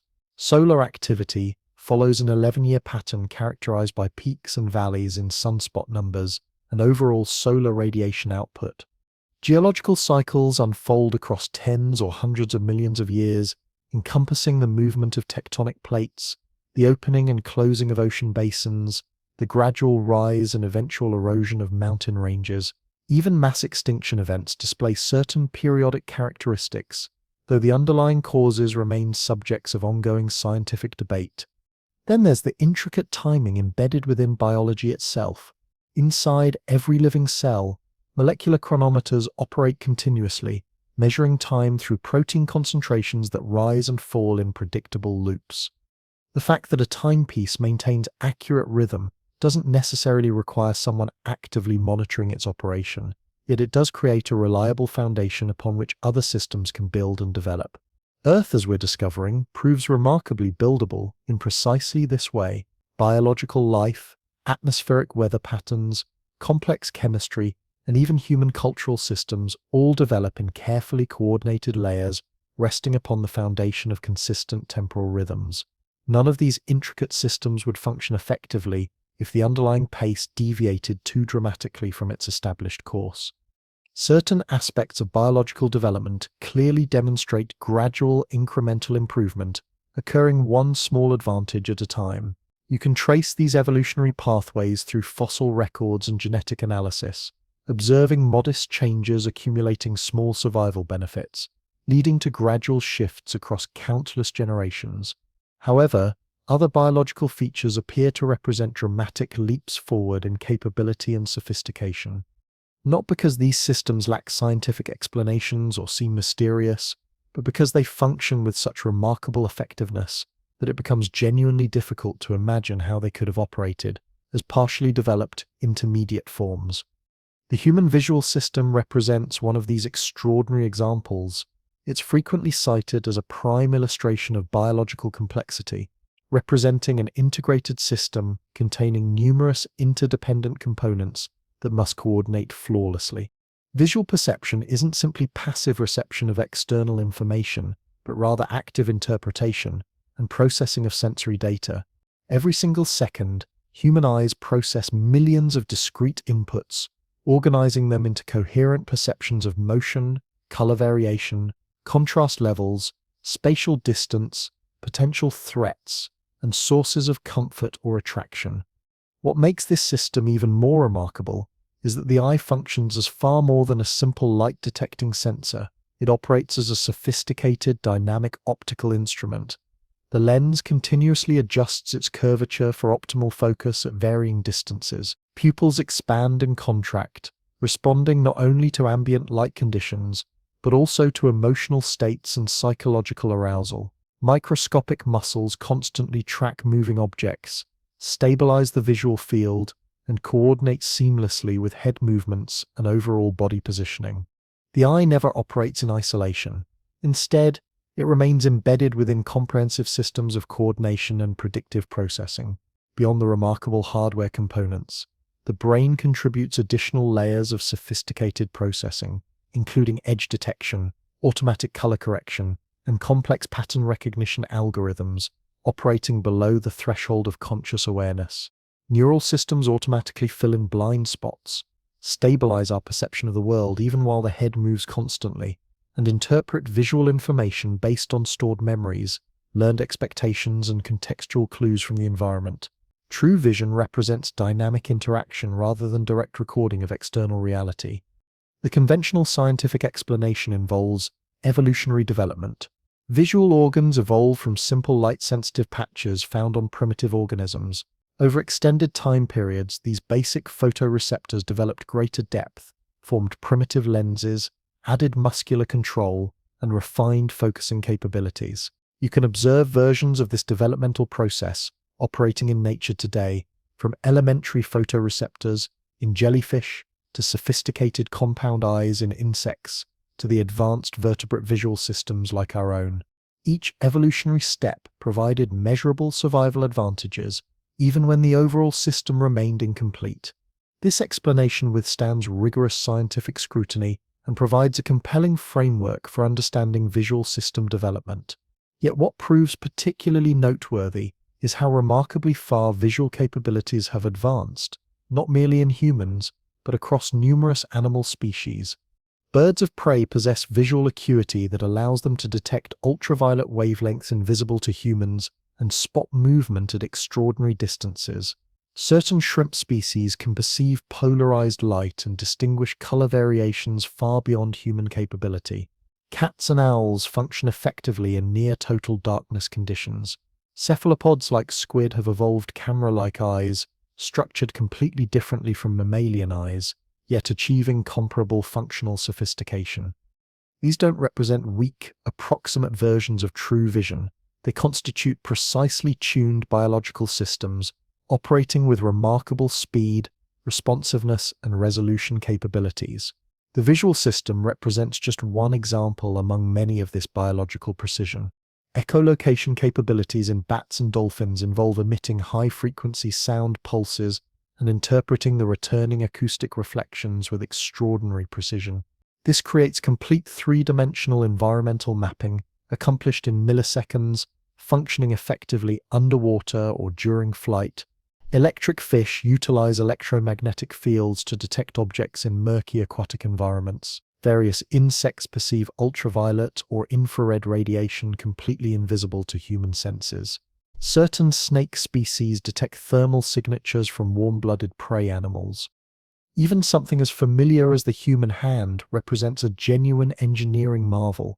Multiple bones, tendons, muscle groups, and nerve pathways coordinate to produce incredibly fine motor control. The opposable thumb enables sophisticated grip patterns and precise object manipulation.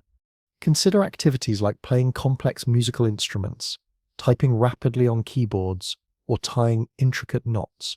These don't involve brute force mechanical movements, but rather precisely timed, carefully tuned actions that require constant real-time adjustment based on sensory feedback. Certain body systems demonstrate remarkable regenerative capabilities. A skin tissue heals automatically after injury. Broken bones knit themselves back together. The liver can actually regrow substantial portions after damage occurs. Other biological components don't repair as easily. Neurons represent a notable example, yet even in neural systems, the underlying organizational principles demonstrate remarkable efficiency. Brain tissue rewires itself continuously, forming new synaptic pathways and compensating for localized damage through neuroplasticity. There's inherent flexibility built into these biological systems, not unlimited adaptability, but sufficient resilience to ensure survival under challenging conditions. Then consider human developmental processes. Every person begins existence as a single fertilized cell. That initial cell divides repeatedly, differentiates into specialized types, and organizes itself into tissues, organs, and integrated physiological systems. The basic instructions governing this process remain encoded within DNA, yet the execution involves three-dimensional organization, continuous development, and responsive adaptation to changing conditions. These biological systems track movement with precision, focus seamlessly between near and distant objects, and adapt continuously to changing conditions. The human auditory system doesn't simply detect sound waves. It analyzes tone quality, determines directional sources, and recognizes complex rhythmic patterns. Our bodies don't merely move through space. They climb vertical surfaces, swim through aquatic environments, dance with artistic expression, and write with intricate precision. These capabilities don't represent fortunate accidents or lucky evolutionary breaks. They constitute sophisticated systems built upon other systems, refined through countless generations, interacting across multiple scales of organization. There's no necessity to label them as intentionally designed, yet they function with a completeness and integration that makes them genuinely remarkable and worthy of deeper contemplation. This observation leads us toward a more fundamental question, extending beyond how individual biological systems operate, to examining how they coordinate and synchronize with each other. What mechanisms enable integration and coordination? What keeps all of these complex processes functioning in harmony? What allows them to respond effectively to environmental conditions that never cease changing and evolving? However, other events don't follow such deterministic patterns. They remain specific, contingent, and unique occurrences. Asteroid impacts strike particular locations. Genetic mutations affect specific molecular sequences. Volcanic eruptions occur at unpredictable intervals. We classify these as accidents or random events, not because they represent mistakes in natural processes, but because they could have unfolded very differently under slightly altered circumstances. What proves genuinely striking is how frequently these apparently random accidents generate outcomes that, when viewed retrospectively, appear almost deliberately coordinated with broader evolutionary and planetary developments. Consider the massive asteroid impact that struck Earth approximately 66 million years ago. This cosmic projectile hit near what we now know as Mexico's Yucatan Peninsula, The collision released energy equivalent to more than 1 billion nuclear explosions simultaneously. It instantly vaporized enormous quantities of rock, triggered global firestorms, shrouded the atmosphere in debris that blocked solar radiation, collapsed entire ecosystems worldwide, and abruptly terminated the age of dinosaurs. This wasn't a gradual evolutionary transition. It represented a complete planetary reset occurring rapidly, violently, and comprehensively. Yet this same catastrophic event also cleared vast ecological niches that subsequently allowed mammalian species to expand dramatically, diversify into countless new forms, and eventually achieve dominance across terrestrial environments. Without that single, seemingly random cosmic collision, human beings might never have emerged as a species. Photosynthesis produced oxygen as a metabolic byproduct, which accumulated gradually within atmospheric and oceanic systems. Initially, this oxygen proved toxic to existing anaerobic life forms, creating widespread extinction events. Whatever combination of factors triggered this evolutionary acceleration, the timing appears remarkably narrow. Shift conditions by just a few million years in either direction, and the environmental context might not have supported such dramatic biological innovations. Even plate tectonics, involving the seemingly slow drift of continental landmasses, generates outcomes that seem disproportionate to the gradual nature of crustal movement.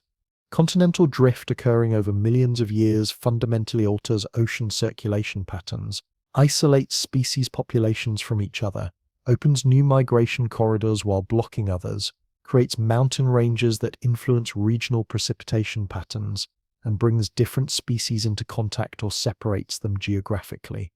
Through these processes, tectonic activity establishes the fundamental parameters within which natural selection operates. Which organisms survive changing conditions, which populations interbreed and share genetic material, which lineages face extinction. Continental drift shapes the answers to all of these evolutionary questions.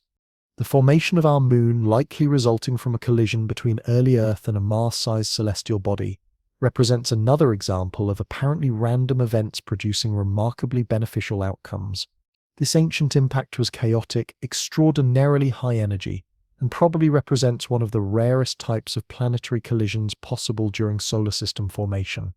Yet the ultimate result was a stable lunar companion that helps regulate Earth's axial tilt, generates tidal forces, and maintains rotational stability over geological timescales. Without lunar stabilization, climate patterns might fluctuate too dramatically for large, complex ecosystems to maintain long-term stability and continue functioning effectively. None of these pivotal events were guaranteed outcomes or followed predetermined schedules, yet each generated consequences extending far beyond their immediate, localized impacts. They didn't simply trigger linear chain reactions, but created genuine turning points and evolutionary crossroads where single outcomes fundamentally reshaped what became possible for subsequent biological and planetary development. Biology itself contains numerous examples of what appear to be extraordinarily fortunate developments. The emergence of DNA as a stable, reliable information storage system, the evolution of proteins capable of performing diverse, flexible functions within cellular environments, the appearance of eukaryotic cells containing internal compartments including nuclei and mitochondria.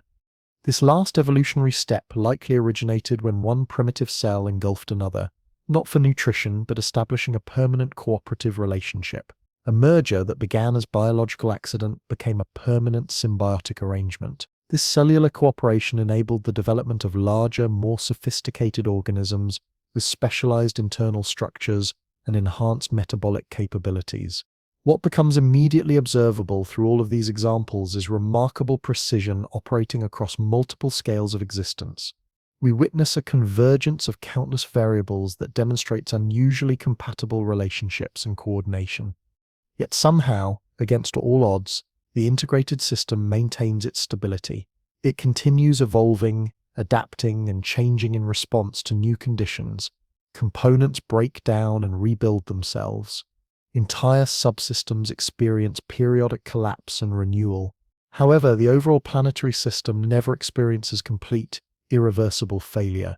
Earth's geological and biological history remains filled with accidents, mass extinctions, catastrophic collisions, dramatic reversals, and fundamental shifts in environmental conditions. Remarkably, these same disruptive events consistently generate new organizational structures, increased biological diversity, alternative evolutionary pathways, and higher levels of complexity emerging from apparent chaos. It's not that destructive accidents occur rarely throughout Earth's history. Long before the invention of telescopes, the development of genetic science, or the creation of sophisticated data models, human beings looked at the natural world around them and wondered about its ultimate origins. They observed stars moving across the night sky in predictable patterns.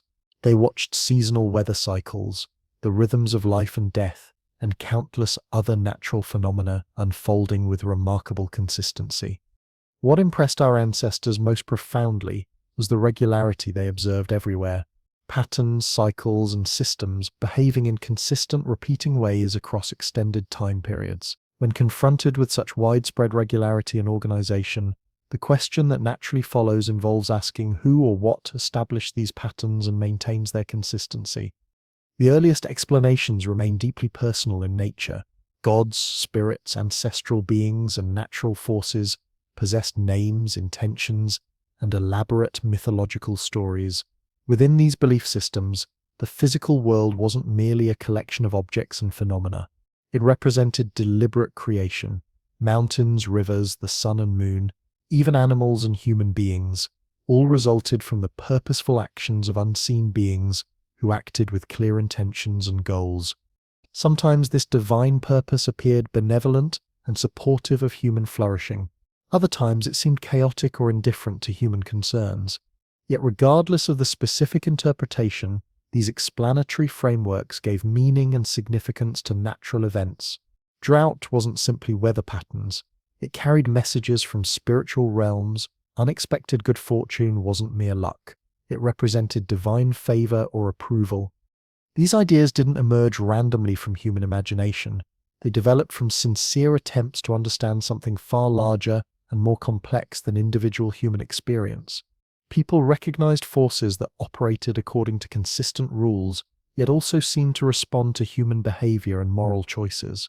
While modern scientific methodology has largely replaced these traditional explanations with models based on systematic observation and testable predictions, the fundamental impulse to look for agency and purpose behind natural structure hasn't disappeared entirely.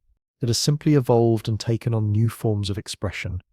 In ancient civilizations, design remained intrinsically linked to divinity and conscious intention. Complex objects implied the existence of skilled makers. Beautiful forms suggested purposeful intention behind their creation. This perspective appears throughout Greek philosophical traditions, where thinkers like Aristotle imagined a prime mover or universal shaping intelligence. Similar concepts emerge in Eastern philosophical traditions, where the world gets treated not as a manufactured product, but as an unfolding system characterized by deep inherent order and organization.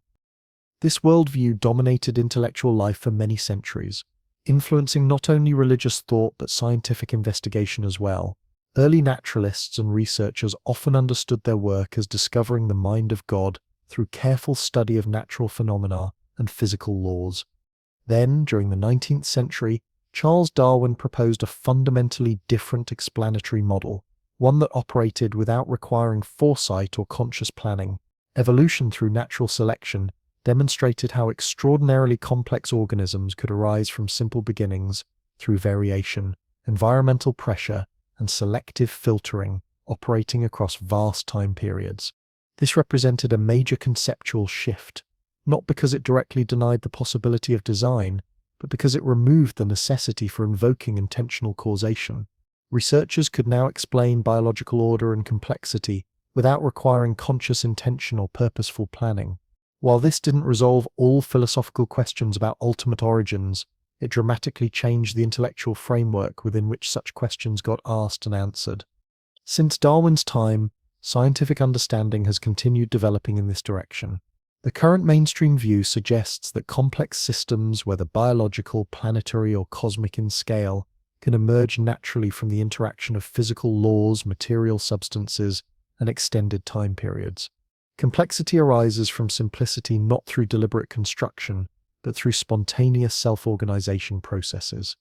At each stage of development, these processes remain local in scope. No central control system directs overall outcomes, just feedback loops, selection pressures, and iterative refinement operating across multiple scales simultaneously.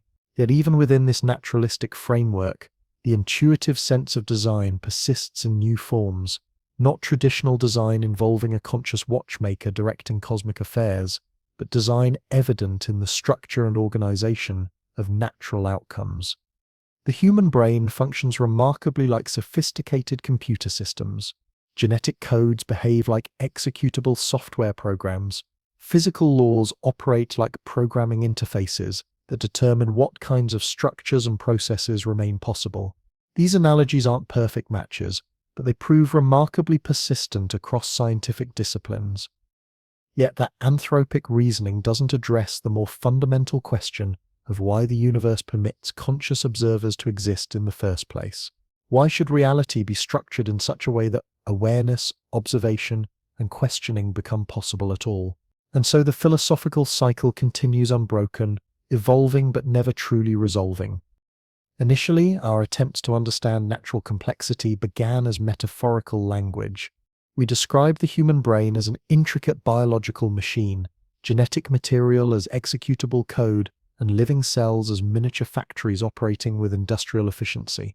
These comparisons weren't intended as literal descriptions, but rather as helpful analogies that provided conceptual structure and offered ways to visualize processes that remained invisible to direct observation.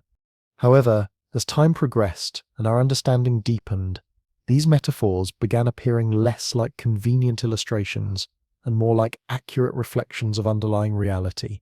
As our digital technologies grew increasingly sophisticated, they didn't merely resemble biological systems in superficial ways. They began exhibiting genuinely lifelike behaviors and adaptive responses. Computer simulations started with modest goals and limited scope. Simple rule sets, basic moving components, digital representations of ants following scent trails, flocks of virtual birds coordinating their flight patterns. Yet even in those early experimental programs, something genuinely fascinating occurred repeatedly. Complex, sophisticated behaviors emerged from remarkably simple initial instructions. Not because programmers explicitly coded these outcomes, but because the computational conditions naturally allowed such complexity to develop. Interaction between simple components consistently generated emergent properties that transcended their individual capabilities. This fundamental principle now powers everything from immersive video game environments to sophisticated climate modeling systems. Researchers input raw data, define operational constraints, initiate the program, and observe how the system responds. Sometimes these simulations surprise us with unexpected outcomes. Sometimes they fail to produce meaningful results. Yet more frequently than anyone initially anticipated, they generate behaviors that feel remarkably familiar, echoing patterns we observe in natural systems. Digital populations rise and decline according to environmental pressures. Virtual cities form organically around resource distribution points. Artificial languages evolve through simulated cultural exchange. They enable researchers to explore hypothetical scenarios by adjusting specific variables. What happens when global temperatures rise beyond certain thresholds? How do genetic mutations propagate through isolated populations? What occurs when essential resources become depleted? Through this exploratory capacity, simulations have evolved beyond mere analytical tools. They've become sophisticated thought experiments that examine not only what currently exists, but what might be possible under alternative conditions. At some point, the conceptual gap between computational model and observed reality begins narrowing significantly. Contemporary software can now simulate evolutionary processes themselves. Digital organisms equipped with virtual genetic codes undergo mutation, compete for resources, and adapt to changing environments. They independently develop locomotion strategies, sensory processing patterns, and even cooperative social behaviors. Nobody programs these specific capabilities directly. Instead, these artificial entities discover effective solutions through computational trial and error. Because computers don't experience fatigue or require rest periods, These evolutionary cycles operate thousands of times faster than natural biological evolution. Millions of years of adaptive development compressed into hours of processing time. In many cases, the solutions these digital organisms discover appear unfamiliar and counterintuitive. Not optimal according to human aesthetic preferences, not elegant in ways that appeal to conscious designers, yet remarkably effective within their computational environments. Algorithms don't search for beauty or artistic appeal. They optimize for survival and reproductive success under whatever rules govern their virtual worlds. Sometimes the structures, sequences, and strategies these systems generate echo patterns found throughout the natural world. Spiral configurations, branching networks, cyclical behaviors, fractal geometries, not copied from biological templates but independently rediscovered through purely computational processes. This consistent convergence raises profound questions about the nature of form and organization. If digital systems operating with minimal initial programming consistently tend towards certain structural patterns, what does that suggest about these organizational principles? Do they simply represent maximally efficient solutions to common problems, or might there exist deeper underlying geometric principles that all complex systems, whether biological or artificial, naturally gravitate toward when given sufficient freedom and time to develop? The simulation hypothesis extends these ideas much further. Some researchers have seriously proposed that our own universe might constitute a simulation, not metaphorically speaking, but literally representing a digital environment operating on computational substrates we cannot directly observe or measure. This concept has moved beyond science fiction speculation to become a legitimate philosophical hypothesis discussed by respected physicists and computer scientists. If any civilization advanced sufficiently to simulate conscious experience, the statistical argument suggests there could exist many more simulated realities than naturally occurring ones. Mathematical probability would place us more likely within a simulation than in base-level reality. While no direct evidence supports this hypothesis, certain observed features of our universe appear oddly computational in nature. These observations could simply represent intrinsic features of physical reality as it actually exists. Alternatively, they might constitute artifacts or evidence that the system we inhabit operates according to programmed rules, possesses built-in limitations, and employs computational efficiency measures. Even if the simulation hypothesis proves incorrect, it offers valuable intellectual utility by forcing fresh perspectives on familiar questions. If reality consistently behaves like a systematic, rule-based environment, we can study it using similar analytical approaches. We can map its operational parameters, search for underlying consistency patterns, and analyze its governing principles without necessarily assuming conscious purpose or intentional design. Picture this: when most people think about a designed world, they automatically assume everything has a purpose, that there's some perfect blueprint, and that anything going wrong is just a mistake. It's like looking at a luxury car and expecting every component to be flawlessly engineered for maximum performance. But here's the thing: nature operates by completely different rules than human engineering. The systems that actually thrive in the real world aren't the prettiest or most flawless ones.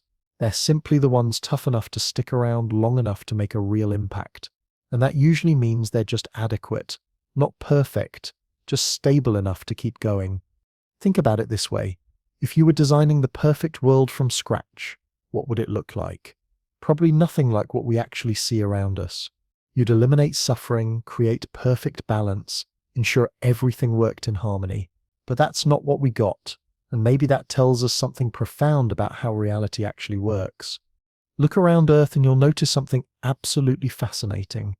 Some parts feel like they were custom built for life to flourish. The atmosphere protecting us like an invisible shield, blocking out deadly radiation while letting in just the right amount of sunlight. The perfect tilt of our planet, giving us seasons that create incredible diversity in weather patterns and ecosystems.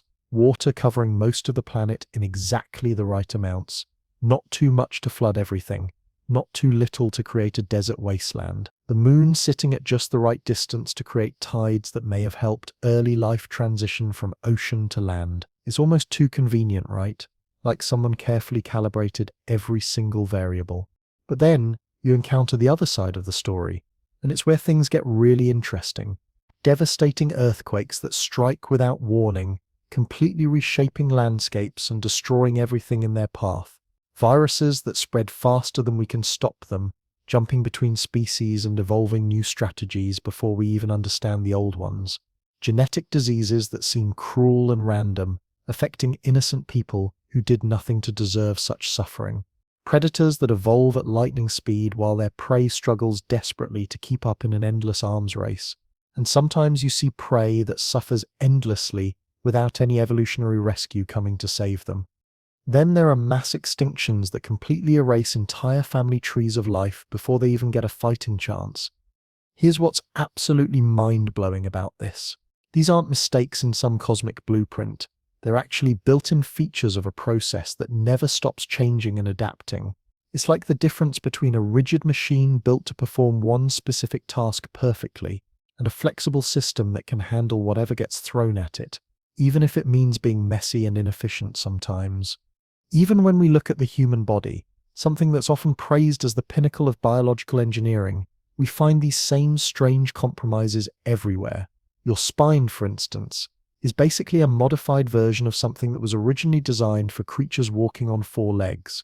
Now it's trying to handle the stress of you standing upright all day, which is why back pain is such a universal human experience. It's like taking the chassis of a sports car and trying to make it work as a pickup truck. It sort of works, but not perfectly. Your eyes have a literal blind spot right where the optic nerve connects to your retina. It's not some mysterious flaw. It's just an engineering compromise that happened millions of years ago and stuck around because it was good enough. Your throat is designed so that the same pathway handles both breathing and swallowing, which means there's always a risk of choking. If you were designing this from scratch, would you really create a system where people could die from eating food the wrong way? And your brain, despite being capable of incredible things like composing symphonies, solving complex mathematical equations, and creating art that moves people to tears, is also prone to addiction, delusion, depression, and gradually forgetting everything you've ever learned as you age. It's simultaneously the most amazing and most frustrating piece of biological hardware imaginable. Evolution explains all of this in a way that makes perfect sense once you understand the rules. Structures don't get redesigned from scratch every time something needs to change. Instead, they adapt slowly, often by reusing and modifying what's already there. It's like renovating an old house. You work with the existing foundation and framework, even if it means the final result isn't as elegant as building something completely new would be.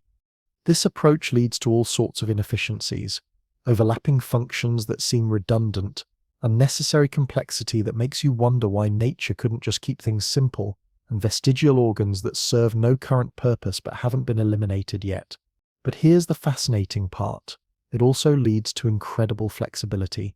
A design that's good enough doesn't need to be optimized for one specific situation.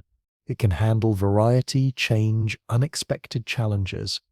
So if we're talking about design in nature, maybe it's not the kind we're used to seeing in human creations.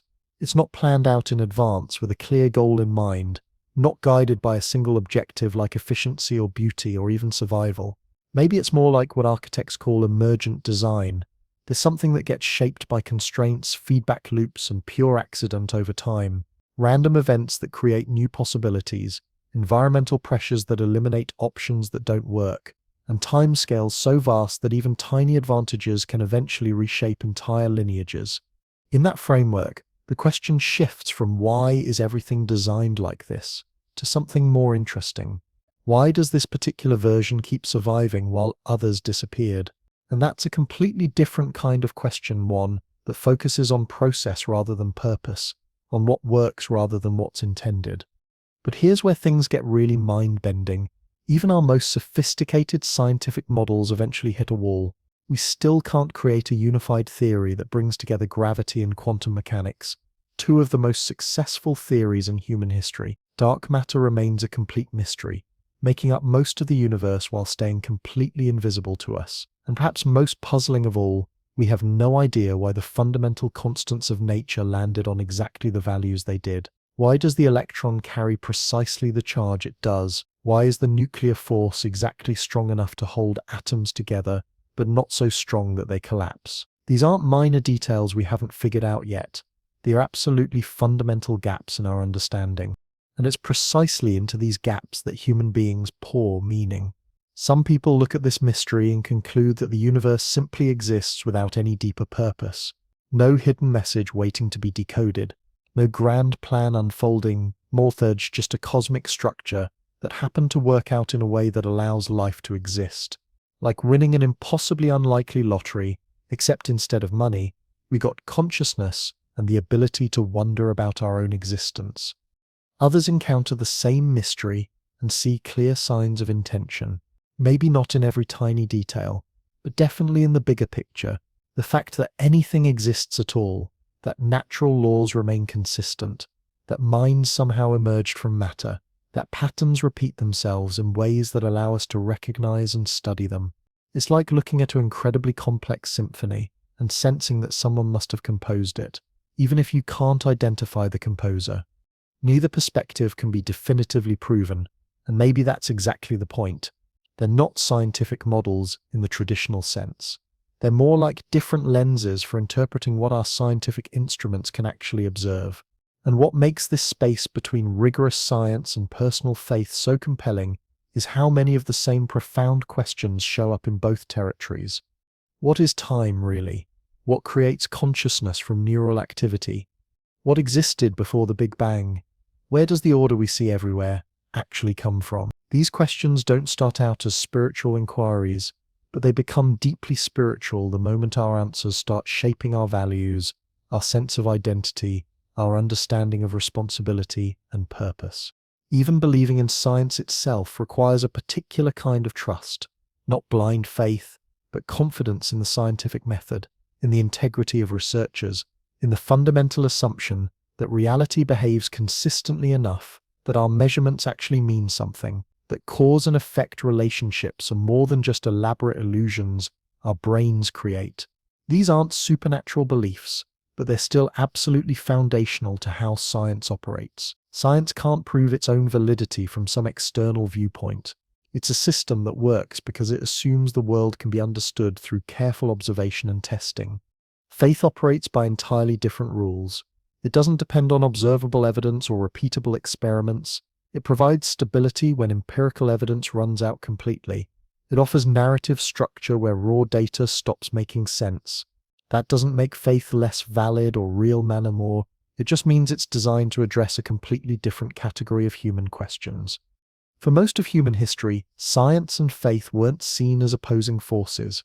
Early scientists were frequently motivated by religious convictions to understand the mechanics of creation, to glimpse divine wisdom reflected in natural laws.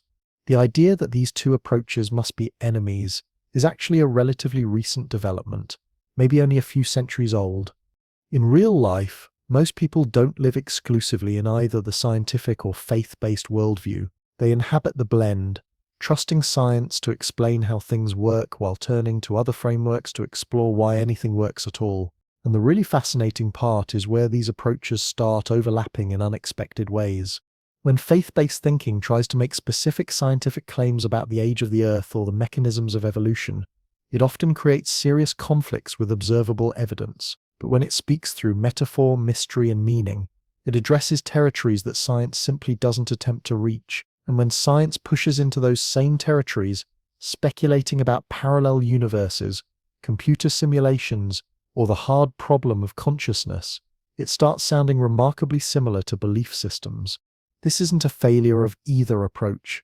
It's boundary exploration. It's evidence that human curiosity continues pushing forward even after our models reach their limits. Many physicists openly acknowledge this dynamic. They describe the laws governing our universe as elegant, surprising, even beautiful. They talk about hidden simplicity, underlying apparent chaos, symmetry breaking down into incredible complexity. They use phrases like fine-tuned, not necessarily implying some cosmic tuner, but describing how incredibly narrow the window is between a lifeless universe and one capable of supporting consciousness. Other scientists examine identical data and see pure randomness, an infinite ocean of possible outcomes where this particular combination just happened to work out. The anthropic principle suggests we observe a life-supporting universe, simply because only life-supporting universes can produce observers capable of making observations. It doesn't explain why this universe exists, but it explains why we're here to notice it. But the deeper question persists. Is the precision we detect throughout nature an objective feature of reality, or does it reflect something about how our pattern-seeking minds interpret complex information? Are we discovering meaning that was already embedded in the structure of things, or are we creating meaning by reading our own needs into natural patterns? This is exactly where belief becomes essential, not to provide definitive answers, but to suggest possibilities, to fuel imagination, to keep important doors open in our thinking. Not every mystery needs to be solved immediately. Some aspects of existence might be experienced more fully when fundamental questions remain alive and unresolved. Which brings us close to an ending, though not really a conclusion in the traditional sense, because the ultimate question isn't whether Earth was consciously designed or by what kind of intelligence. The real question is how we choose to live within the systems we've inherited, the atmosphere that protects us, the water that sustains us, the cosmic timing that allowed us to exist, the patterns that surround us, the remarkable opportunity to reflect, imagine, and create. The question never completely disappears. It just becomes quieter sometimes, fading into the background during busy workdays, city noise, and routine habits.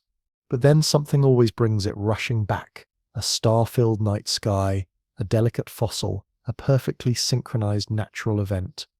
Maybe the real power lies in our ability to ask these questions in the first place, because the fundamental systems keep operating, regardless of whether we ever find definitive answers. Earth continues its steady rotation. The moon keeps pulling our tides back and forth. Our atmosphere keeps breathing life into every corner of the planet.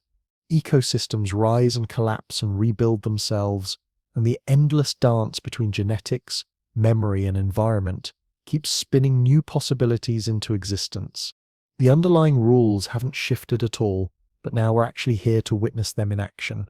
And here's the beautiful thing: seeing these patterns doesn't demand absolute certainty about their origins. It just requires us to be present, to pay attention, to remain open to the reality that some things in our universe are simultaneously structured, mysterious, and absolutely breathtaking. Not because they were specifically crafted for human beings to discover, but because we somehow developed the remarkable capacity to perceive them at all. Think about how extraordinary that actually is. Matter organized itself in such a way that it became capable of contemplating its own organization. Thank you for taking this journey with me, for not rushing toward easy answers, for not grasping at certainty where mystery might serve us better. Thank you for simply sitting with a question that doesn't need to be resolved to be profoundly worth exploring. Whether Earth emerged through conscious design or discovered itself through the patient work of natural processes, whether these intricate systems reflect intention or emergence, our world remains absolutely astonishing either way. And you, right here in this moment, listening to these ideas, breathing this air, aware of your own awareness, we're an integral part of that same system. So sleep peacefully tonight, or let your mind wander freely through these thoughts. There's no pressure to choose one path over the other. Our planet will continue its ancient rotation. These beautiful patterns will keep unfolding, and the most meaningful questions will still be waiting for us when morning comes. Sweet dreams, fellow traveler.